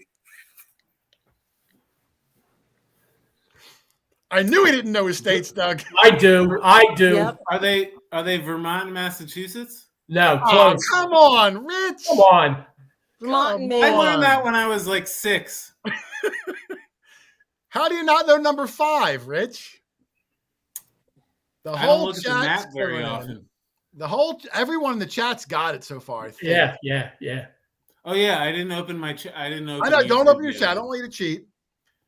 I don't even have it open. All right, Lynn, can you let him off the hook? What the 2 states are, 3 and 5? Maine and Vermont. Yeah, Rich, how do you not know Maine is the very top corner of the country? Well, I got one right. Yeah, it's 50%. That's a failing grade. Well, out of 2 questions. I'll give you a hint. Maine dirt sweepers is Let me from see. there. Yeah, the Cape Cod Father got Maine. The Animal Digs, Maine and Vermont. Dangus Squat Burger, Maine and Vermont. Amanda Collins, Maine and Vermont. Sue Ramsey got it right. Doug Baden Hop got it right. Scavenger Nick got it right. Spelled it wrong, but got it right. Jay Diggs History got it right. Everybody. Connors, Relics, and Treasures got it. Thank you, Hey, everybody. for playing. Jason, Yes. I got one for Rich. Oh, wait. Audrey Girlinghouse in Arizona and Oregon. Oh, she just missed it. Close. Just missed trivia, it. trivia question, Charlie. What's that? It has to do a state above number 12 there. That one that's not even numbered. What state does that belong to? Oh, up here, Charlie, this little thing? Above number 12 that hangs out there. Yeah, that's upper peninsula of Michigan. Michigan. Is that right? Yeah, that's right. Yep. Yeah. I was just curious if Rich knew that. That's all. Oh, I thought you were laying it out for the whole. All right, Doug, I'm going to give you a quick map one. I don't want to spend an hour on the map, but I thought I'd give you each a map question real quick, arbitrarily. Lynn, I'm going to go with you next. Okay, you ready? Okay. Look at the map. Yeah. Look at the map. I'm going to throw a number out, Lynn. I'll throw out 2 numbers. You got to tell me what states they are. It's going to be 30 seconds of map trivia. Are you ready, Lynn? Yeah, I'm ready. Yours are going to be 9 and 29. 9 and 29. Don't look at the chat. No, I don't see the chat. All right, 9 and 29. Chat, you're welcome to type it in, though. I can't even find them. Where's 29? 9 is dead center. 29. Okay. Here's 9. 29's Illinois. Okay. And 9 is... No. Right there. 9 is there. Oh, yeah. I know it's Oklahoma underneath it, above it. Oh, I can't think what 9 is. we already talked about it. We did. Oh, Kansas. Kansas. Very good. Very good. I'll give some credit here. Some good, smart people in the chat. Deborah Oliver got it. Kansas and Illinois. 5 Meyer Relic Hunter got it. Smart guy. Show Me Treasure, our good friend, he got Kansas. JL Steelcrafts, Kansas and Indiana. Close. Indiana's 14. Yeah. Doug, don't say anything. I'm going to give Charlie a number. Oh, okay. Well, don't give him 14. Prairie Pirate, our good friend, got it right. Illinois and Kansas. The first, the IDS got it right. Oh, no, he got Missouri. No, that is incorrect. Amanda Collins couldn't see the numbers, but good try. But I'm going to give one to Charlie. Get ready, Charlie. Are you ready? I am ready, sir. All right, I'm going to give you 2 random numbers. Let me get rid of this so you can see the full map. I'm going to give you... He's checking his phone for the United I'm trying to get States. ones that are a little harder. Wow, there's a lot of them marked 11. I guess that's the electoral number. Yes. I'm going to give you... I was going to say, why are there 2 9s? Yeah. Charlie, I'm going to give you this 11 up here. Can you see my circling it? Wait a second here. Which 11? I'm circling it with my mouse. Can you see it? Let me look. I can't see the damn thing. I'm so sorry. Look, Oh, 11 right there. Oh, Yeah, what's that 11? That's where my good friend David Chumley's from. That's right. What's it? You got to say it, though. Iowa. Iowa is correct. And then how about number 11 down here? Can you see my mouse? I'm looking. I'm looking at your mouse there. It's a little slow. I got my. You got your globe out, right? Well, I got my. I'm delayed here. Okay, 11 down there. Down there. That would be That would be Alabama. Roll Tide. Is that right, Doug? Of Alabama? Yes. All right. I think it is. I think it is. All See right. that little notch at the bottom? That's right where Mobile is. Mobile, Alabama. All right. Now I'm going to give Doug. I'll give you 2, Doug. Okay. And then we're going to move on from this game. Are you ready? Yeah, sure. I'm going to give Doug. Man, there's not a lot of hard ones left. No, there are. 6 and 7. Give him number 4. Yeah, that's what I'm thinking. Like up in there. Number 4, Doug, on the very far right. 4. Wait a minute. I see this number 4. This one. I see 2 number 4s, 3 number. Right. There's 5 number 4s. I'm circling Oh. this one, Doug. Over here. That's Rhode Island. There you go. All right, and then how about number 11 down here? Tennessee. Oh, come Doug's on. good.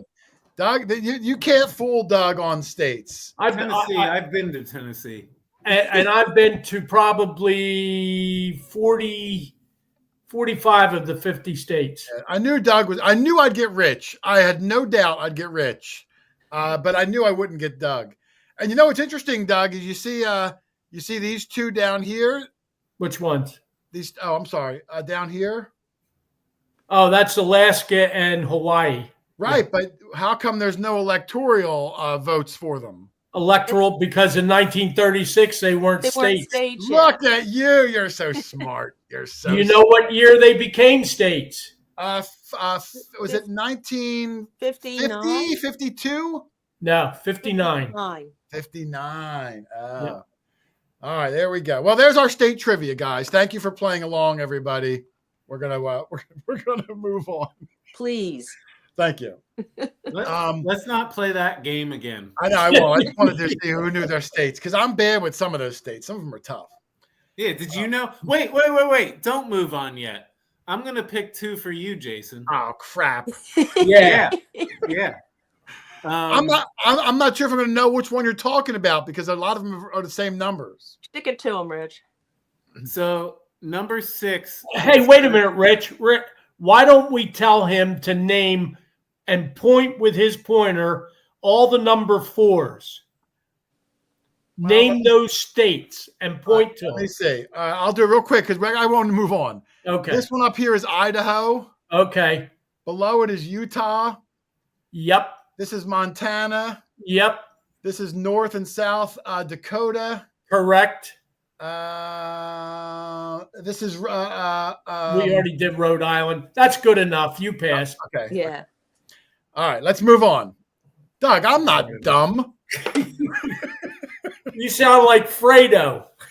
Now, before I go on to the regular one, I've got 2. I'm pausing for 2 of what I think were some of my all-time coolest finds that were found there. One found by you, Doug, and one by Charlie below you. Let's see, Charlie, a little trip down memory lane because I believe yours is first, Charlie. Do you remember this find, Charlie? Yes, and that was really a big surprise for me. Now, I'm going to put up. I thought it was a token, but it turned out not to be a token. Yeah, Rich, this was really interesting because when he found it, we thought it was a token. It's hard to see, but it says Pears Soap on it. And, cool token regardless, but we didn't think much of it. It went in the bag and that was the end of it.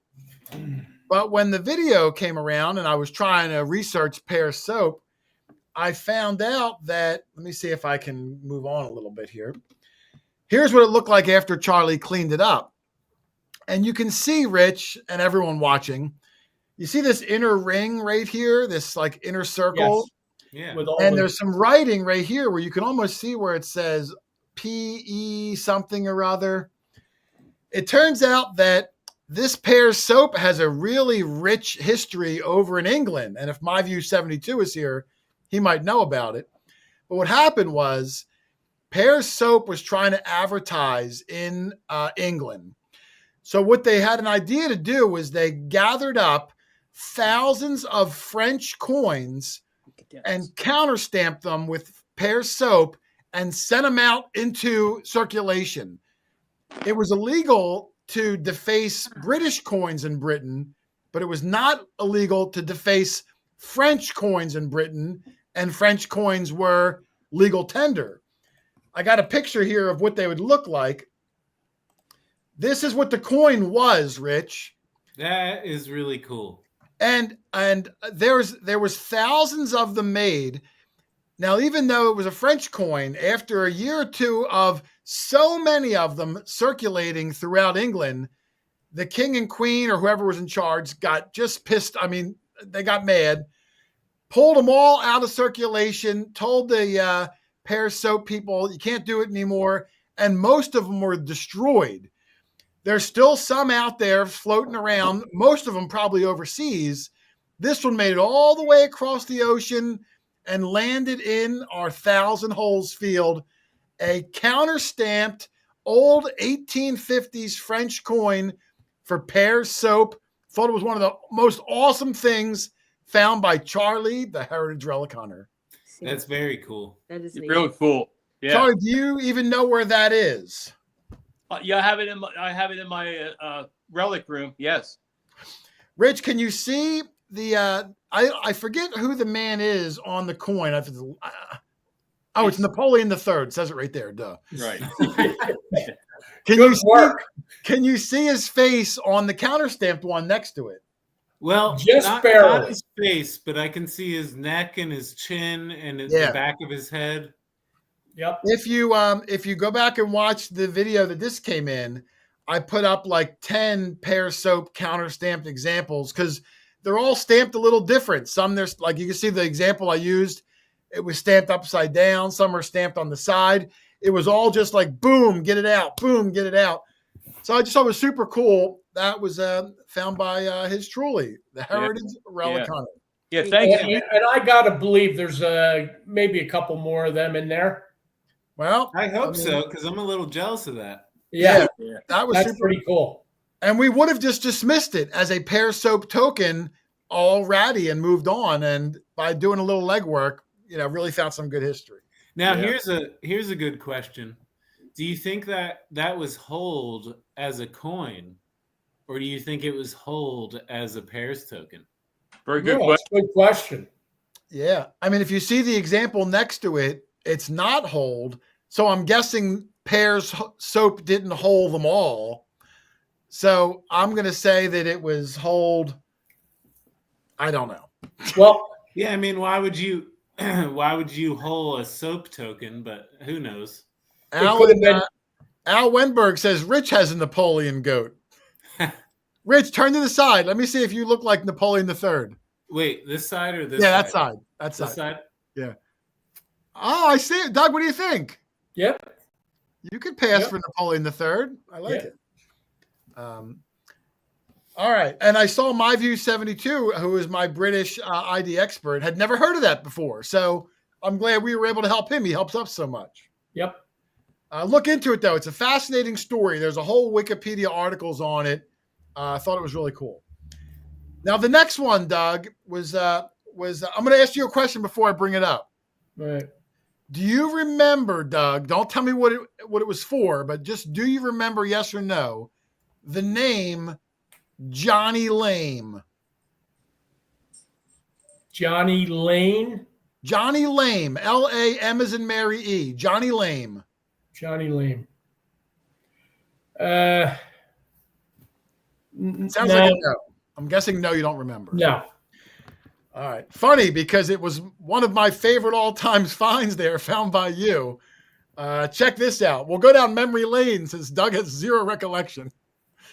I'll bring it up full screen, Doug, because it's super cool. You'll probably remember when you see the first picture. Yes. Now, you have to keep in mind that was scratched onto this item. This was a good good conduct medal that was given to this individual. Well, this Johnny Lame scratched that on this particular medallion. Yeah, this was a good conduct medal for the Navy. You can see yes. Navy at the bottom. See that? Yeah. And I'll show the other side. And I have two pictures. This one, it's hard to tell, and keep in mind when we found this and it's covered in dirt, it's ratty. Yeah. We thought we saw very faint scratches on there. And you can kind of see like a number 11 right here, and you can see a little bit of his name. The next picture is a little better.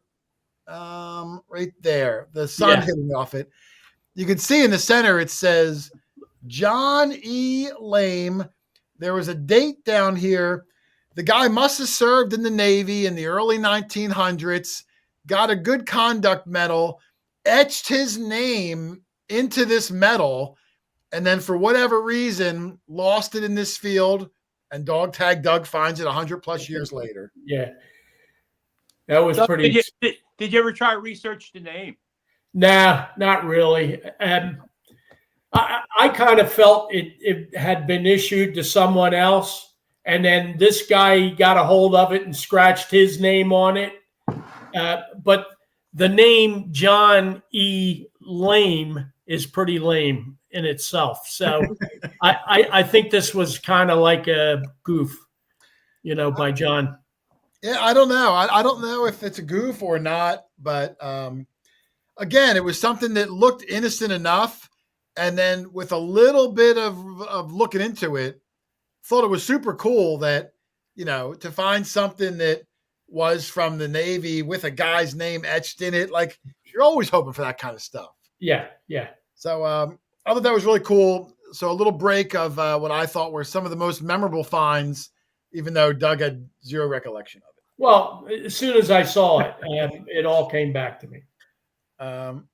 Let me see here. Now I'm going to go back to. I got a little bit of blackness, but it's going to bounce back to this week's video real quick because I had found, Doug, another marble on the Thousand Holes field. We always look for marbles on the surface. So many things that we find are laying on the surface.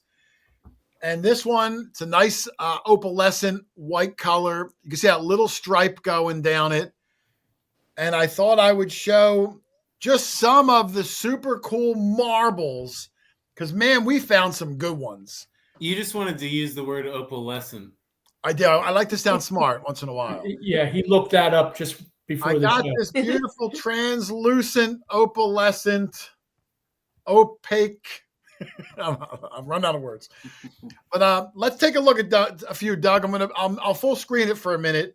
Because, man, I do love these 100-year-old marbles. Now, what was interesting of the one you just found, how you found it is beyond me because there was snow all over the ground. Not in the section where I found it, though. Well, that is correct. But if I was looking down, I would have thought it was just another little patch of snow. Yeah, that's true. There's another. What color is this one? I need some help with the colors, guys. Kind of a yellowish with dark stripes. There's one there. I don't know. I'll say blue. Opalescent. Opalescent? Is that a color? Ooh, that beautiful peppermint one. Good. Peppermint patty. Yeah. That's a cool one. This one right here that I found that has the pontil on the bottom still. Can you see the pontil? Yeah, where they melted it, put it into its shape, and you had to knock off the end. Yeah, knock it off. I thought that's one of my favorite ones I've ever found. That's a factory second, actually. Yeah. This one I think was found by Rich. I'm not sure. I think so.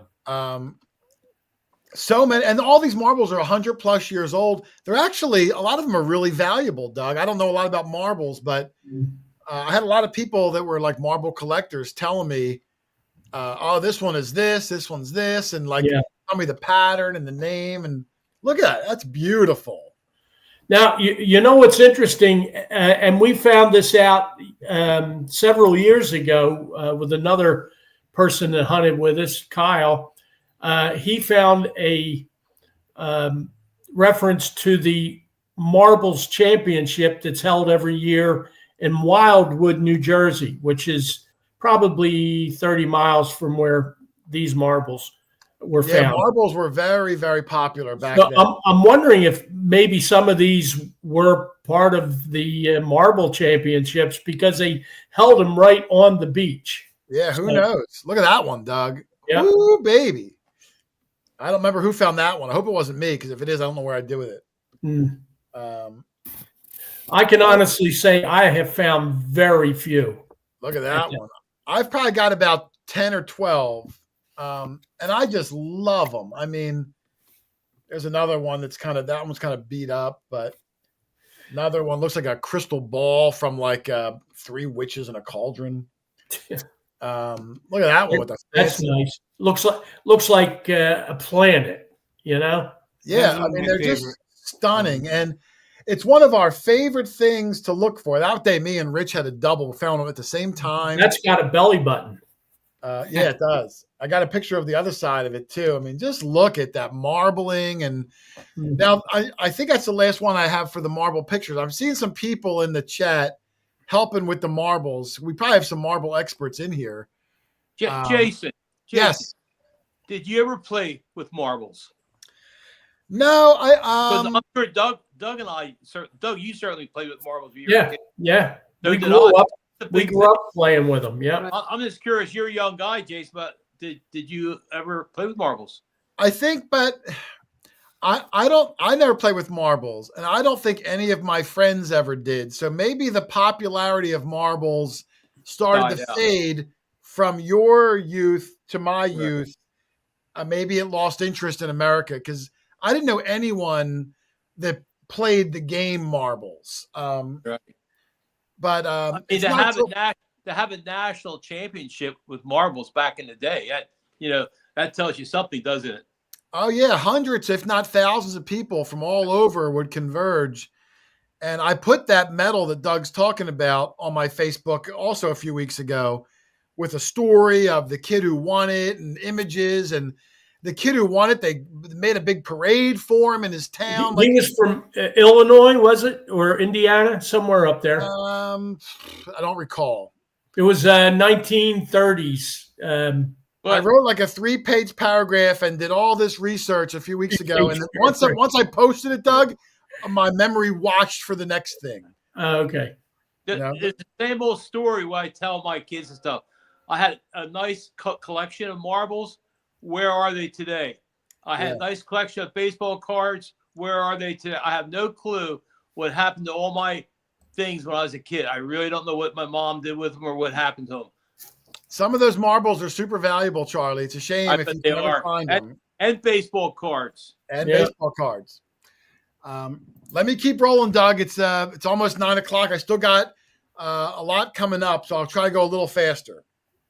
Now, bouncing back to this week's video, Doug, I think you had left the field at this point, but Rich found this amazing piece, which I had never seen before. An incredible token. And this token was celebrating the first east to west transatlantic flight that was flown by these 3 guys, and I don't know their names. It's written on the token, but I can't read it. Yeah. And the back of this token has a picture of the plane, which I think they called it the Bremen. The flight was done April 12th, 1928. And Rich found this token on the surface. I couldn't believe, at the Thousand Holes field, we don't have coppers on our mind. But I got that. It was a double beep, so I knew it was on the surface. And I brushed, there was some soybean brush. I just brushed it aside with my hand, and there I saw a copper just sitting there.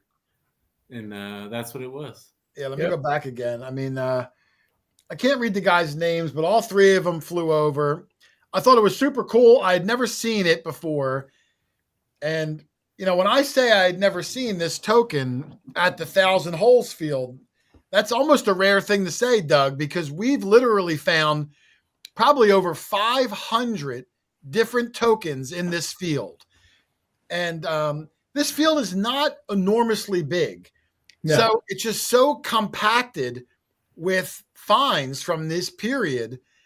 It's amazing. So I thought we would reminisce through some of the tokens that we found at this field, because tokens might be the most dominant thing we find at this field above anything else are some of the cool old tokens. So what do you think about a little reminiscing of some cool tokens, Dougie? Oh, sounds good. I'll go full screen. I'll try to make it a little bigger. Feel free to stop me or jump in. I'll try to go through them a little faster so that we don't sit here till 6 in the morning. There's a Washington one. There's an Atlantic City one that was smushed. There's one 20 cents off at whatever. This one was interesting, Doug. Hold on. I got to pause it. Let me go back. This one was for an actress. Lynn, I don't know if you ever heard of her before. Her name was Lona Andre. She was a movie star in the 30s. And I say movie star loosely. Yeah. Never heard of her. But during the 30s, they made these tokens for Popsicle. And I got this picture here showing that Popsicle and Creamsicle were like Coke and Pepsi. Like they were bitter rivals trying to win the frozen icy treat war back then. And Popsicle said, you know what we're going to do to try to outsell the competition? We're going to make tokens of famous movie stars of the day. And we're talking early 1930s. And they made these tokens and put them in their popsicles. And the one I found was from Lona Andre. And we found several from the set. I know I have a Gary Cooper. I have a Clark Gable. I have that Marion Davies one. They look like nickels. They're about nickel size, and they're aluminum, so they're very cheaply made. I mean, they were free giveaways in a popsicle. They didn't spend a lot of money on them. But they only lasted a year. It's a lost little tidbit of Americana, and we find a lot of them in this Thousand Holes field. And I think the picture that's depicted on there, the token of her, doesn't do her justice. She was very attractive. I said I have a picture so you guys can see her because Lona Andre, there she is, Doug. Yeah. She was a super pretty woman. I mean, look at that, Rich. Well, you don't like girls. Charlie, look at her. Very pretty. Very pretty. She was gorgeous. Yeah, she was. And so there she is, her little token in the bottom. Lona Andre. I'll go through. I'll try to pause it as much. I can't help myself, Doug. Yeah, I hear you. There's another one from that series that I found. I think that was Marion Davies from the same series, movie stars from the 30s. She doesn't look as great. No, not as good there. This token I found was really cool. It was for a trolley fair. And if you look in the middle, there's an image of a trolley bus, and you can see the little spike that would hit the lines, Charlie, at the top. The electrical, yeah. Yeah. And the other side of this token had a gas-powered bus in the center. So this token was probably issued right around that transitional time when they were going from electrical trolleys, which I know there's still some out there, but yeah, they were really dominant and then kind of got taken over by the buses. That's back in the day, public service, electric and gas was the principal supplier in South Jersey. I think Con Edison was in North Jersey, but they kind of took over the transportation in the South Jersey area as well. We always referred to them as public service. And you can see that just barely looking around the edge. It says public service something, transportation. Yeah, transportation, New Jersey. That's got to be in that 1920, early 1920s era. Yeah, 100 years old, like everything. That's what makes it so cool. Yep. Let me see. I'll keep going with these tokens. I got a lot of tokens because we found so many of them. A Colorado state sales tax token found in this Thousand Holes field. Wow. Cupid's Corner. This one, Charlie.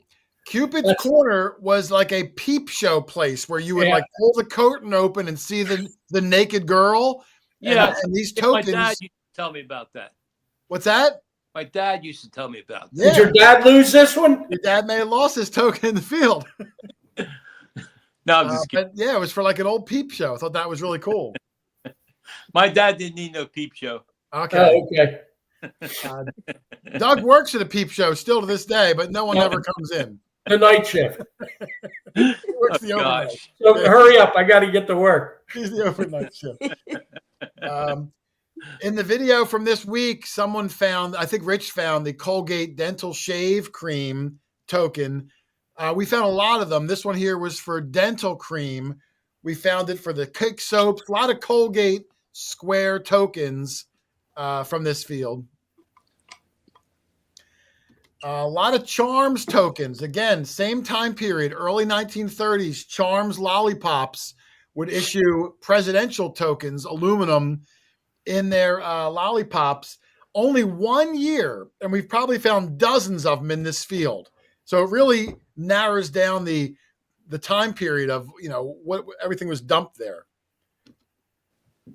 That one's for Roosevelt. Old weights and measures tokens. Some of them are banged up. That one for like beef in Philadelphia. More tokens. That one's for the governor of Massachusetts. Another Charms candy. I can see it at the bottom. Joe found this one for Red Goose shoes. For girls only, it says. And I think the back said like $1 off or $5 off. I think there's a picture of it coming up. I'm not sure. Which was probably a lot back then. Well, they must have been expensive for $5 off, Yeah. Yeah, there it is. It's for $5 coupon for Red Goose shoes. Wow. Which apparently were really popular shoes for girls, Lynn, in the 40s. I don't know if you ever heard of them in your antiquing days. I have. There's different advertising things that are Red Goose. Oh, okay. But I thought that was really cool. And when I was researching it, they made the same token for a $2 denomination, a $5.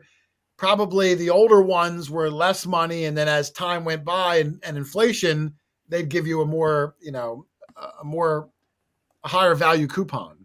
We actually have a bank, a little bank that's shaped like a goose. That's Red Goose shoes. Oh, you do? Okay, hang on. Okay. All right, hold on. Well, hang on, Doug.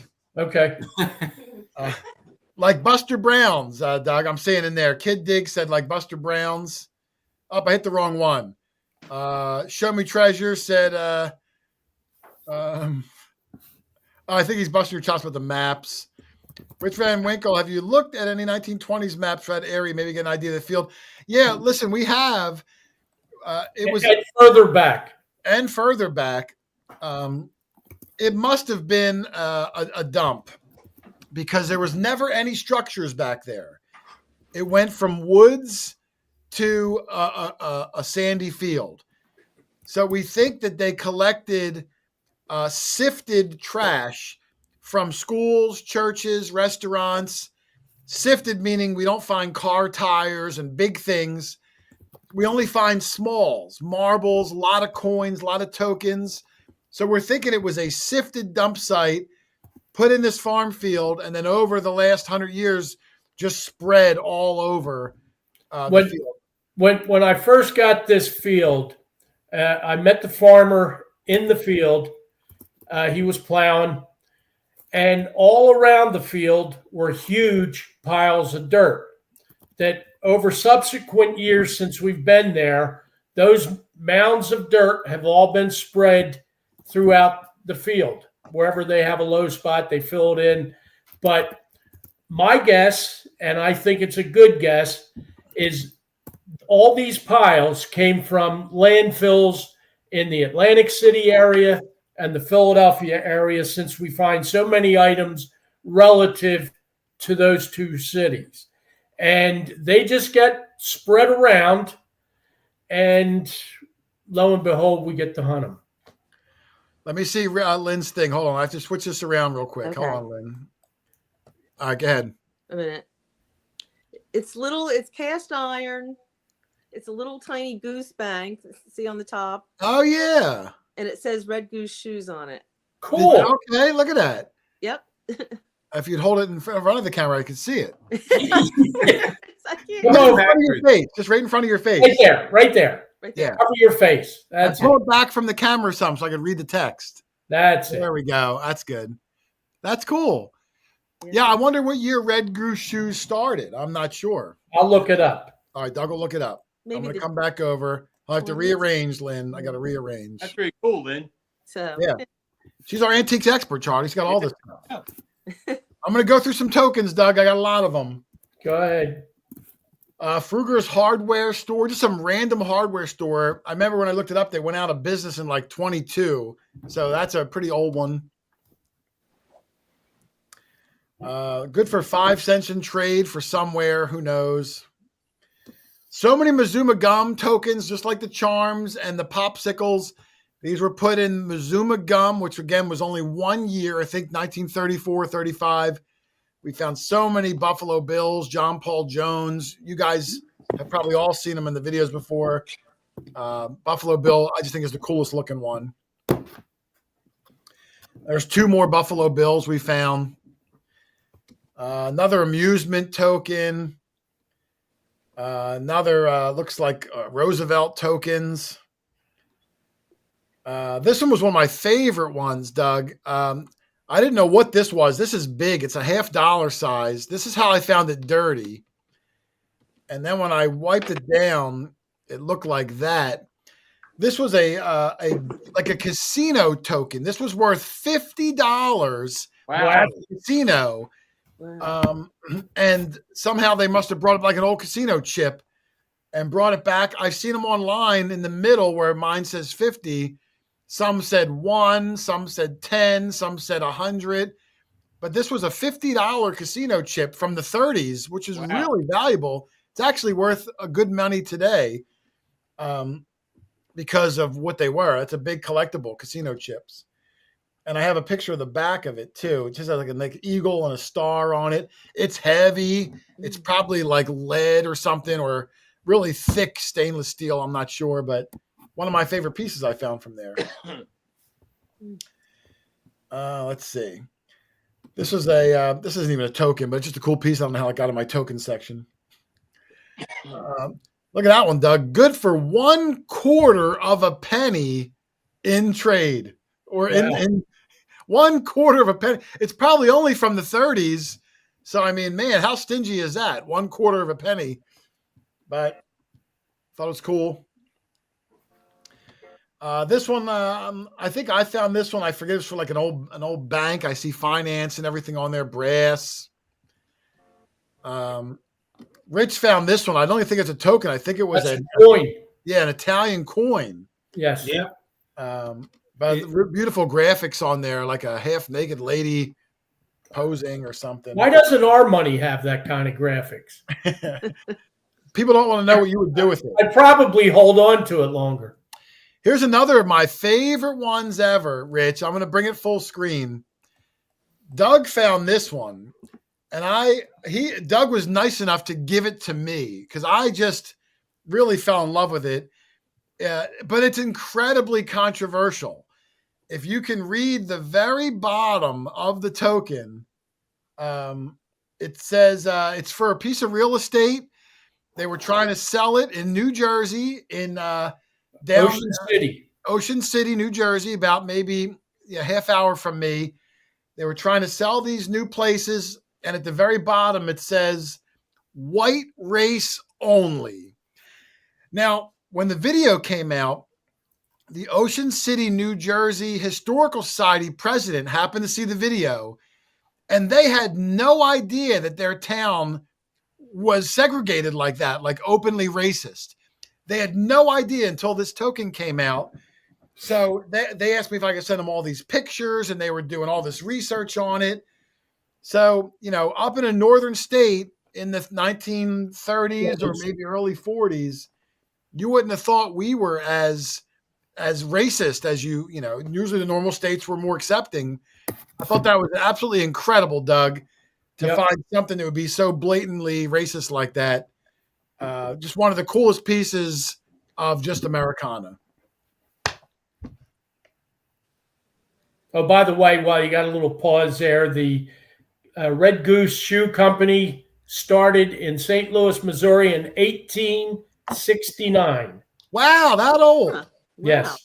Oh, wow, that's crazy. Oh, look, Don Hartman, his son found one in Union Lake, Millville, New Jersey. Yeah, Which is close. Yeah, very close to where we are. But I thought that was just an incredible piece of, like I said, Americana. Good or bad, Doug, it's Americana. Yep. Let's see what else we got here. Lots of tokens. I can't even read that one. I just kind of went through and grabbed a sampling of them. Doug found this one, 10 cents off a dance. That was a Philadelphia theater, I believe. Yeah, for an old Philadelphia theater. I just was going through my tokens the other day because one became very popular for someone, and saw that one, actually. Yeah. This one was Rich's. It's hard to tell, but this is almost $50, maybe bigger than $50 size. It's huge. Yeah, and it was all brass. That was another did I just find a copper here? Yeah. Moment? Yeah. Yeah, I mean, it's amazing that, that was missed in the first 37 trips. Silver Joe found this one. It's hard to see. It's for alpaca coats, probably from the 1910s. And there's a picture of an alpaca on the front. It was for like a company that made coats out of alpaca wool. Thought it was beautiful imagery on that one.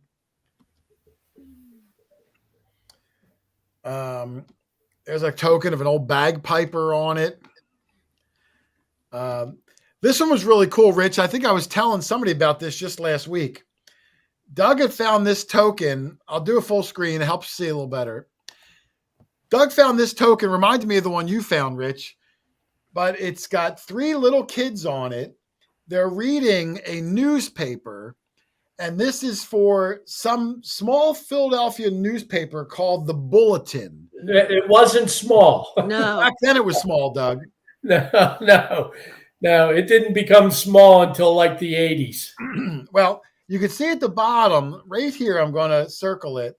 Yeah. It says over 300,000. That's how many newspapers they had sold. Subscribers, yes. Which I thought was really cool.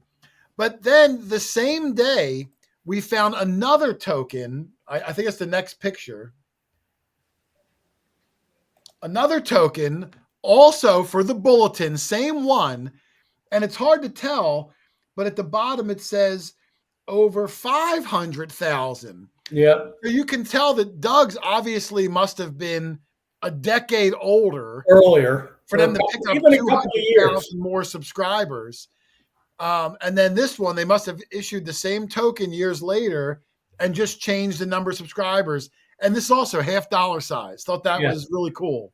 Yeah, I just saw that too in my token bag. So yeah, talk about a bygone era there. Yeah, the Bulletin was the main newspaper until the Inquirer kind of took over. The Inquirer still exists today. Then they had the Daily News, which is pretty much a rag, and that's pretty much disappeared. But the Inquirer still remains. But the Bulletin was a big, big paper for a lot of years. Right. Do you still have subscriptions to all the above? Yeah, but the kid never comes around to collect. Yeah. Of course, I never get the paper. Yeah, it's a shame. The newspaper, for a while, I was still buying them because I used it like if I mailed things as padding. Yeah.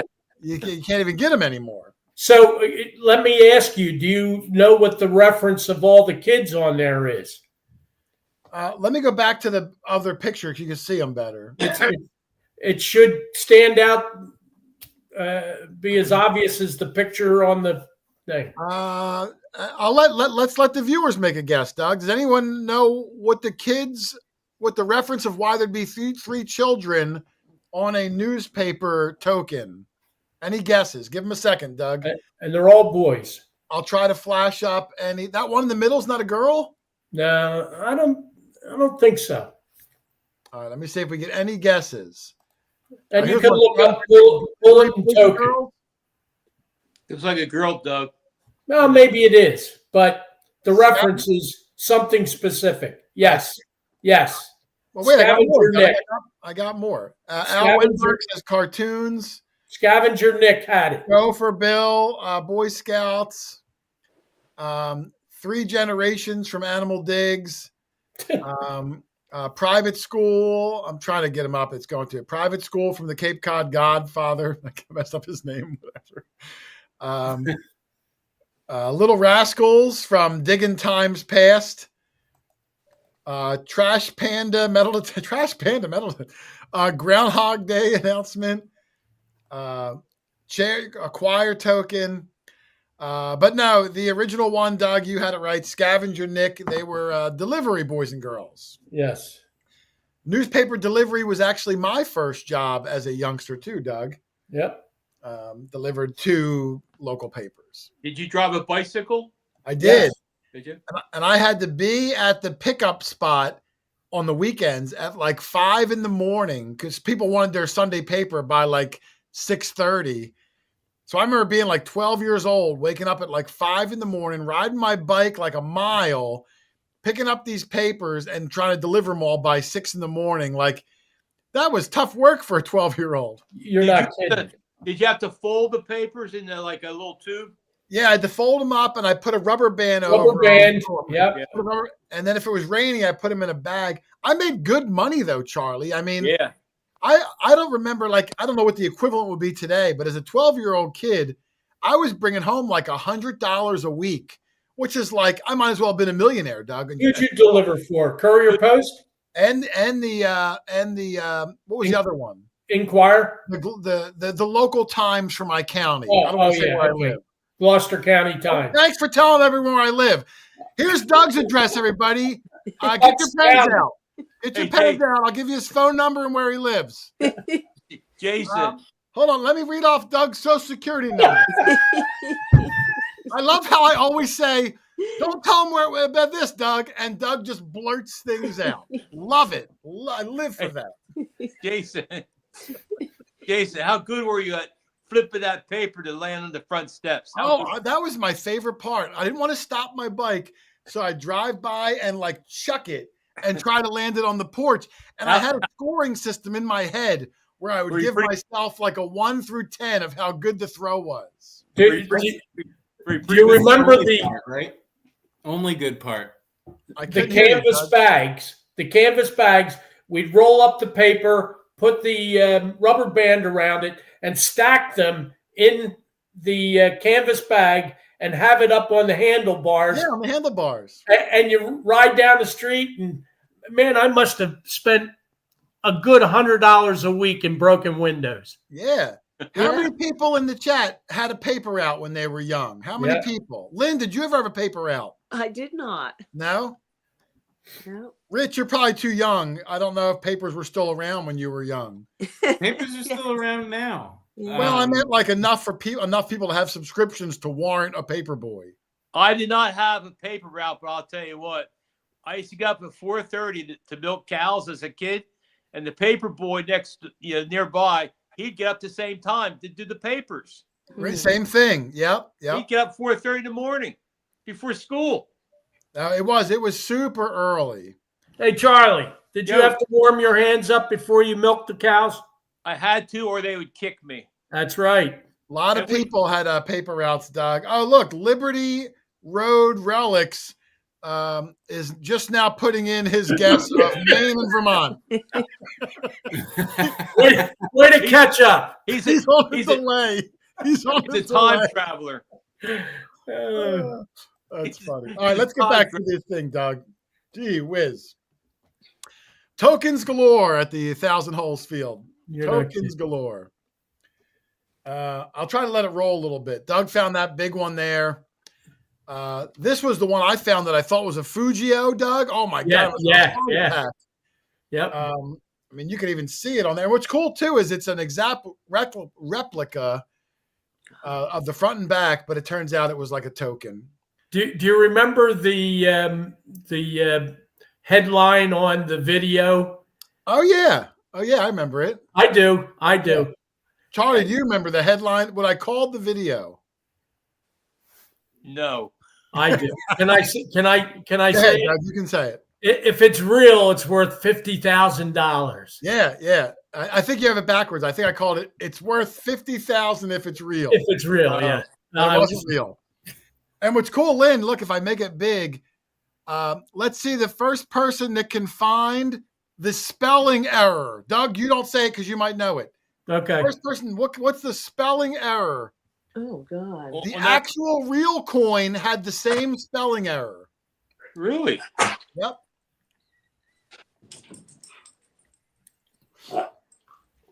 Somebody got it already, but I'll let some guesses come in. I see it. Yep. Yeah. I'll start putting them up. Andrew T's got some fast fingers there. Andrew T got it You're right. not One kidding. R in currency. Yep. Luis Villarreal, Scavenger Nick, Northern Tier Metal Time. Yeah, the originals, Fujio, they made it in both versions, the correct spelling and the incorrect spelling. Virgins or versions? Versions. Silver Oh. King Vince, how are you? New name there for us. Yep. Hot Mess Fishing, our moderator. Nothing gets by her. I knew she'd Nope. get it. But yeah, mine was not real, so it was not worth $50,000. But you got a lot of views on that. Well, it was still super cool find. I mean, when you see that, Doug, Yeah. and when I wiped it, I saw the date right at the bottom. I knew what it was or what it was supposed to be. Yeah. But you can see it's pewter. You can see it's chipping a little bit on the edges. Still a cool find. Yep. More tokens. Is that one of the popes? Who knows? It really could be the field of 1,000 tokens too, Doug. Yeah. Joe found this one was like a token that would have had a little spinner in the middle, Lynn, and you'd spin the little thing and it would land on like a Keno number. Thought that was really cool. That's cool. Yeah. Let me see. Looks like a 50-cent piece. Another Mizuma. I think I'm almost at the end of the tokens, I think. Another Mizuma there, John Paul Jones. Another one there for the state of Illinois, something or other. The Pontiac Chief of the Sixes, I think we found 3 or 4 of them. They're beautiful brass tokens for the Pontiac vehicle. Don't know what that is, but it's got some cool graphics on it, just beat up. Walter Johnson, the baseball player. Doug found this one. I thought it was amazing. I had a picture in the video of the full board game. It's from a board game. The board game, if you had the board game today, it's worth like $5,000. Probably because the box is so valuable, but the token was super cool. Another token there from West Virginia. Like, how are these things ending up here? Yeah. More tokens there. Another one for spiced beef in Philadelphia. I think that's the last token. And then it's going to fade to black. I'll come back to. Does anyone know who Mizuma gum sold to? Rich is gone again. Let me. Yes. Who? Chiclets. Well, Wrigley, but Okay. Yeah. they were the original Chiclet Mizuma, but ultimately they sold to Wrigley, who is part of Mars Candies now. Oh. All right. I'm not sure what happened to Rich. I'll keep an eye on it if he's coming back in. But we're almost done, Doug. It's getting late. I'll go through the last of it, and then we'll finish this up. Let me just go to the next one. Oh, it's a shame too. Next one is for Rich. Oh. Hold on. Let me just bring it up. All right. Well, Rich is having a connectivity issue, Doug, so he won't be here for this one. But bouncing back to this week's video. The last really good find of the day found by Rich Van Winkle. If you didn't see the video, it's going to be a spoiler, but Rich absolutely plowed his Excalibur shovel into this Mercury dime. I live dug his whole clip too, because I knew it was going to be something good. I didn't play the whole 15-minute clip. I just kind of skipped through it, but the ground was like digging through a brick. I mean, you could not get down. The spot he was in was just rock solid. So he's digging and scrapping and scratching and scraping. Here's Rich. He's back. Mm-hmm. And then when he finally gets down to that Mercury dime, in my Facebook post, I worded it as I forget, he raised his shovel above his head like he was about to slay a dragon, shoved his shovel into the ground, and then he goes, "Oh no!" And I saw a flash of silver right before I put the shovel down the last time. you And, couldn't hold back on the last one. Well, could you at least get a year off of it? Oh yeah, you can see it there, Charlie. I think it's 1924, Rich. Oh, it was definitely 1920 something. The last digit is kind of where I cut it. But. Yeah. There's a shot of the back, Charlie. I mean, he sliced it good. Somebody said it's just a flesh wound. Yeah, I saw that. That was I'll put them up. It's a Monty Python reference. Yeah. Now, if that would have been a 1916D, what you'd probably stick. Oh, and people had a lot of fun with the Richard Nixon references because that's his nickname, Richard Nixon. He hits things occasionally with his shovel. So when he blasted this one, luckily Rich has a thick skin. Wow. But hey, look, it happens. Louisiana Mud Dog says it'll be all right. Just rub a little dirt on it, Rich. But no, it happens. What are you gonna do? Yeah, I got a picture of the split, Charlie, so right frozen. there. Wow. Yeah, it's been rough digging. Our ground was really frozen this year. Yeah, we haven't been this frozen out in many winters. No, the worst winter. Even our 1,000 holes was frozen. It's never been frozen before. Yeah, you're telling me that. I'll play this through, Doug. I think there's about 15 pictures. I won't pause it. Okay. I thought I would just show some of the other silver coins that we found at this field over the years. We got a lot of mercs. Probably over 100 silver coins, mostly all mercs and barbers. Some quarters that were hit by the plow. There's one there. SLQs. I think the oldest silver was a silver barber quarter that Doug found. 1892. There it is right there. 93, yeah. And like I said, I'm not going to stop it because they're just, multiples over and over and over. But, I'd say probably 100 silver coins from this field over the years. And when you add that with the maybe 100 pieces of silver from broken spoons and different things like that, along with all the tokens and all the other things you're seeing, the marbles, just an absolutely incredible field that we're still going back to. We went there a week ago and had an incredible day. That video hasn't come out yet. Just amazing place.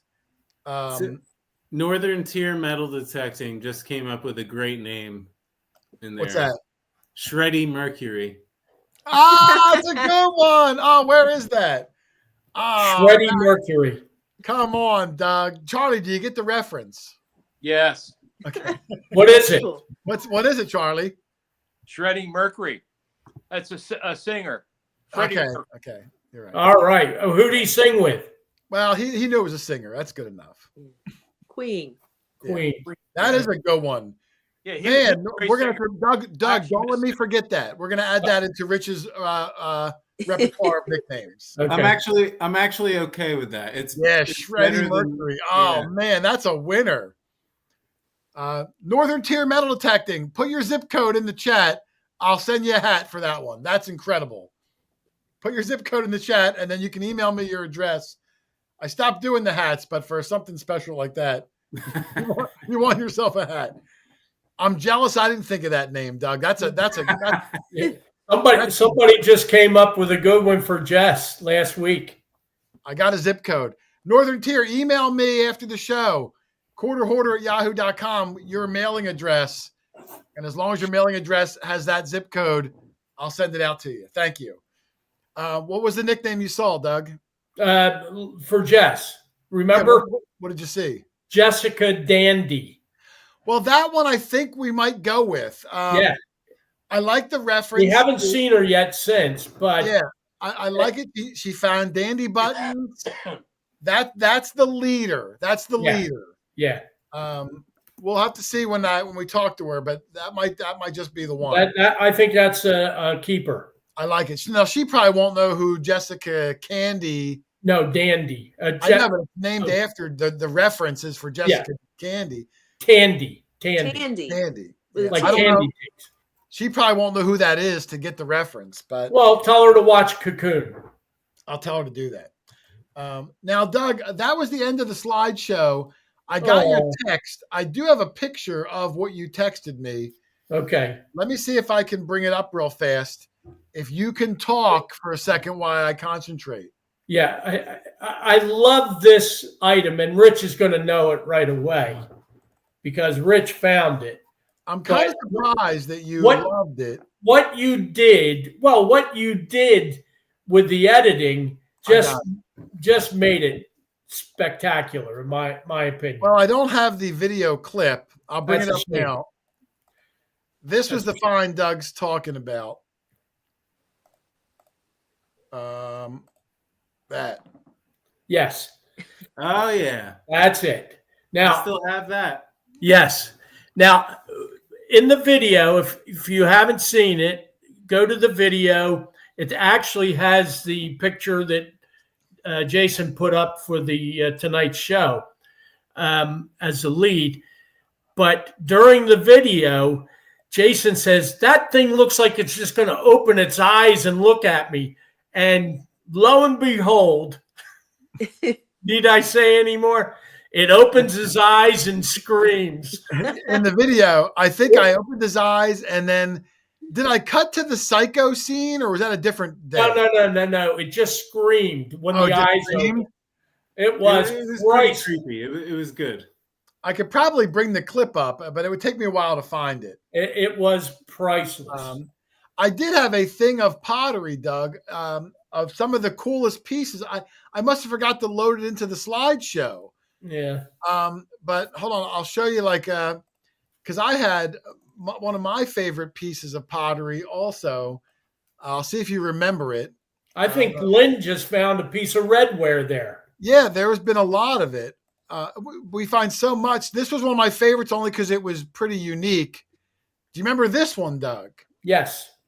It was like a little figurine of Thomas Jefferson that I don't know what that would have sat on, but it was pretty whole like that. I still have that downstairs, and tons of broken, pieces of bowls and saucers and different things like that. The Thousand Holes Field, Doug, it still lives on to this day. I still have 2 or 3 videos that'll be coming up, in the future. But wow, we've been going over 2 hours. We're going to try to wind this down. Give me your thoughts, Doug. Thousand Holes Field. Where does it rank for you on our all-time best fields? It's about second or third.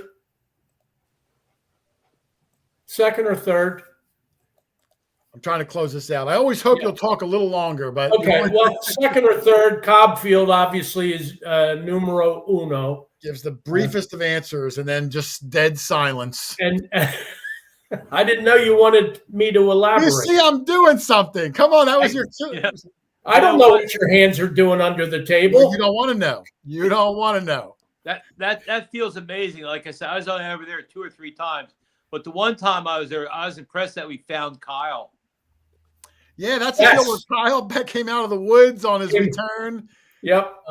Yeah, so many good things from the Thousand Holes Field. And we've seen bald eagles there on a number of occasions. Yes. My other favorite thing there, and I still can't get Lynn to go into the woods with me. I knew this was going to come up. It's loaded with mistletoe. Yeah.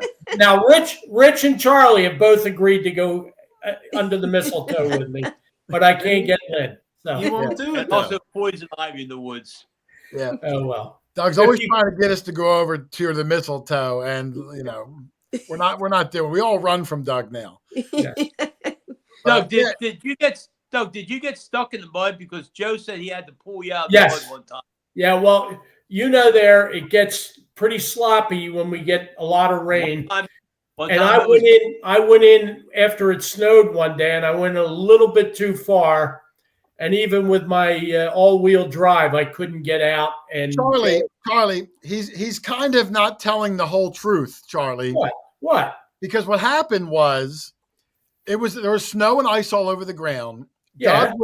Doug was fishtailing, sliding all over. So we went out and we got all this wood that we had to find to get under his back tire because he was just spinning his wheels, you know. So we lodge it under, Joe and I. It's freezing cold. It's snowing.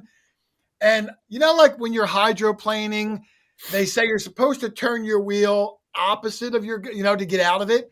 Yeah. So I'm yelling to Doug, turn your wheel to the right. But he's turning it to the left, sliding closer and closer to the house, getting more and more stuck. I said, Doug, turn your gosh darn wheel the other way. Still turning towards the house. He's kicking up dirt and mud all over me and Joe. Finally, I say, Joe, I got to get up. He doesn't know. He's never driven a car before. When we finally got him out, there was like a 3-foot deep trench where his tires kicked dirt and mud all over me and Joe. That's why I don't work for AAA. Why he sat in a nice heated truck, you know, just hitting the gas. I'm listening to tunes. So got my Bose stereo going. Yeah, that was the worst. I couldn't believe it. I was like, what are you doing? I was trying to encapsulate, you know, the 4-hour discussion into. But you guys might not realize this, but whenever I go like this time of year, like detecting with you guys, I always have a chain with me. I always bring a chain. Always. I've used it many times. Well, and also jumper cables, Lynn. Yes. Joe had 4-wheel drive in his truck. We were going to try to do something, but he didn't have a tow rope on him that day. So, you know, it was what it was. Yeah.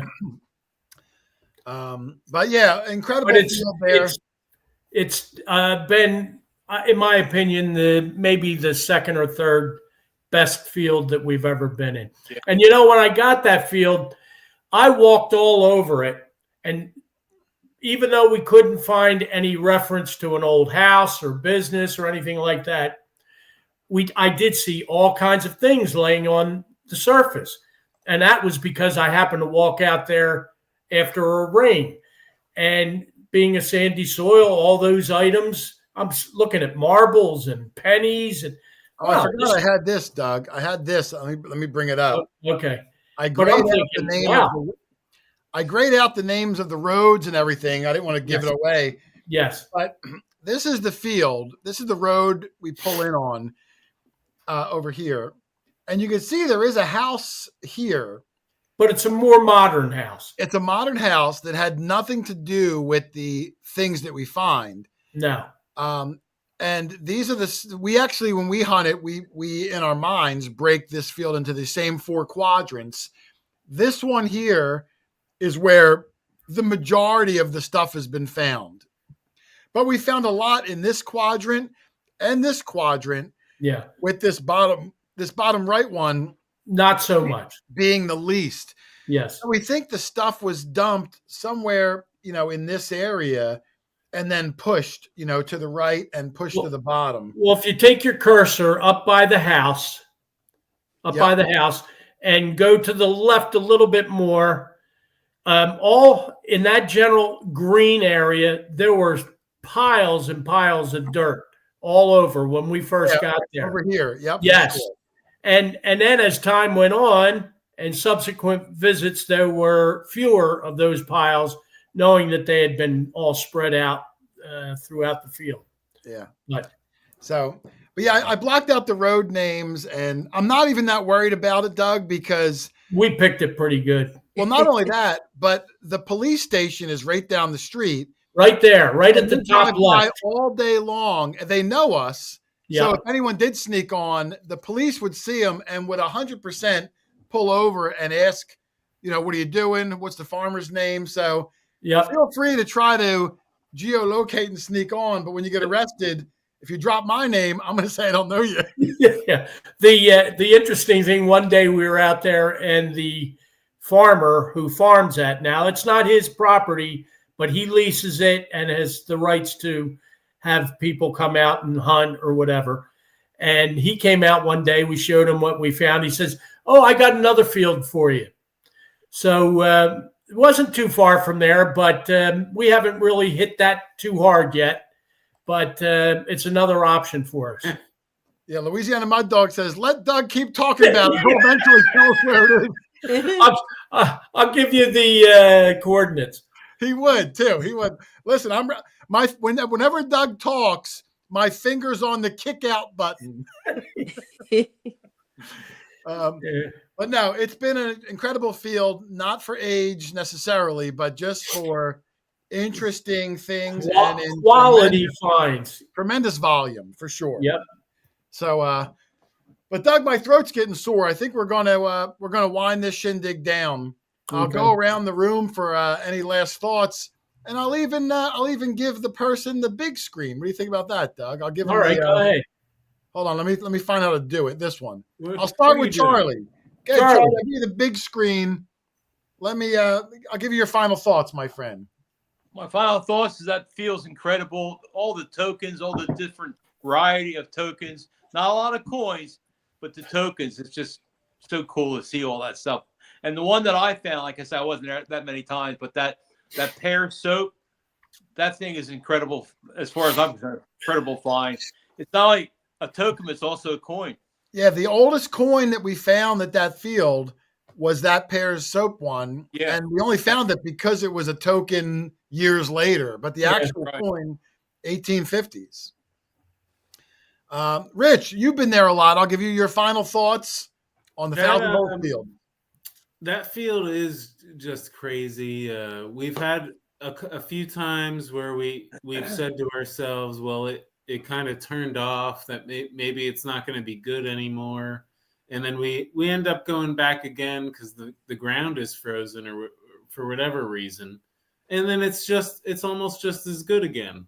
And so, we're going to keep hitting it until there's literally no signals left. But yeah. And the farmer deep plows it twice a year. I mean, I'm talking, we were there one time, Charlie. I think you were there that day. Yeah, it was incredible. I'm talking like a 15-inch deep plow. Yes. We had to leave because you couldn't even walk on it. It was like a sponge. We had to wait till it settled and it rained. But that's constantly churning things up again. It's deep plow. Yeah. It makes it really nice. So, Lynn, what are your final thoughts? You've been there a couple times. Yeah. As much as I would, most rather hunt someplace that's more historical and everything, I think that this field is amazing in its own right because of the variety, like everybody has said. It's always a surprise what comes up there. And I don't think it's going to quit, really. And like you said, maybe dig some of the lower signals and maybe that piece of gold will come up. I think this might be the year, either now or in the fall. There's got to be one piece of gold in there. At least one. I mean, There's got to be one. So, all right, Dougie. Well, we're going to wind this down. Thank you for everybody for hanging out all week, or all night. I'm sorry. Next week, don't forget, we're going to have Gypsy Jules on, star of many of Oak Island episodes. Heck of a good detectorist, good friend of ours, and a super sweet lady. We'll talk with her for the night, hang out with all you. It should be a fun show. Next Thursday night, same bat time, same bat channel. But I'm going to sign us off, Doug. For everyone, the Quarter Hoarder crew, thank you for watching, everybody. Happy hunting, and we will see you on the next one. Go Birds. Everybody. Night, everybody. Go Eagles. Go Eagles.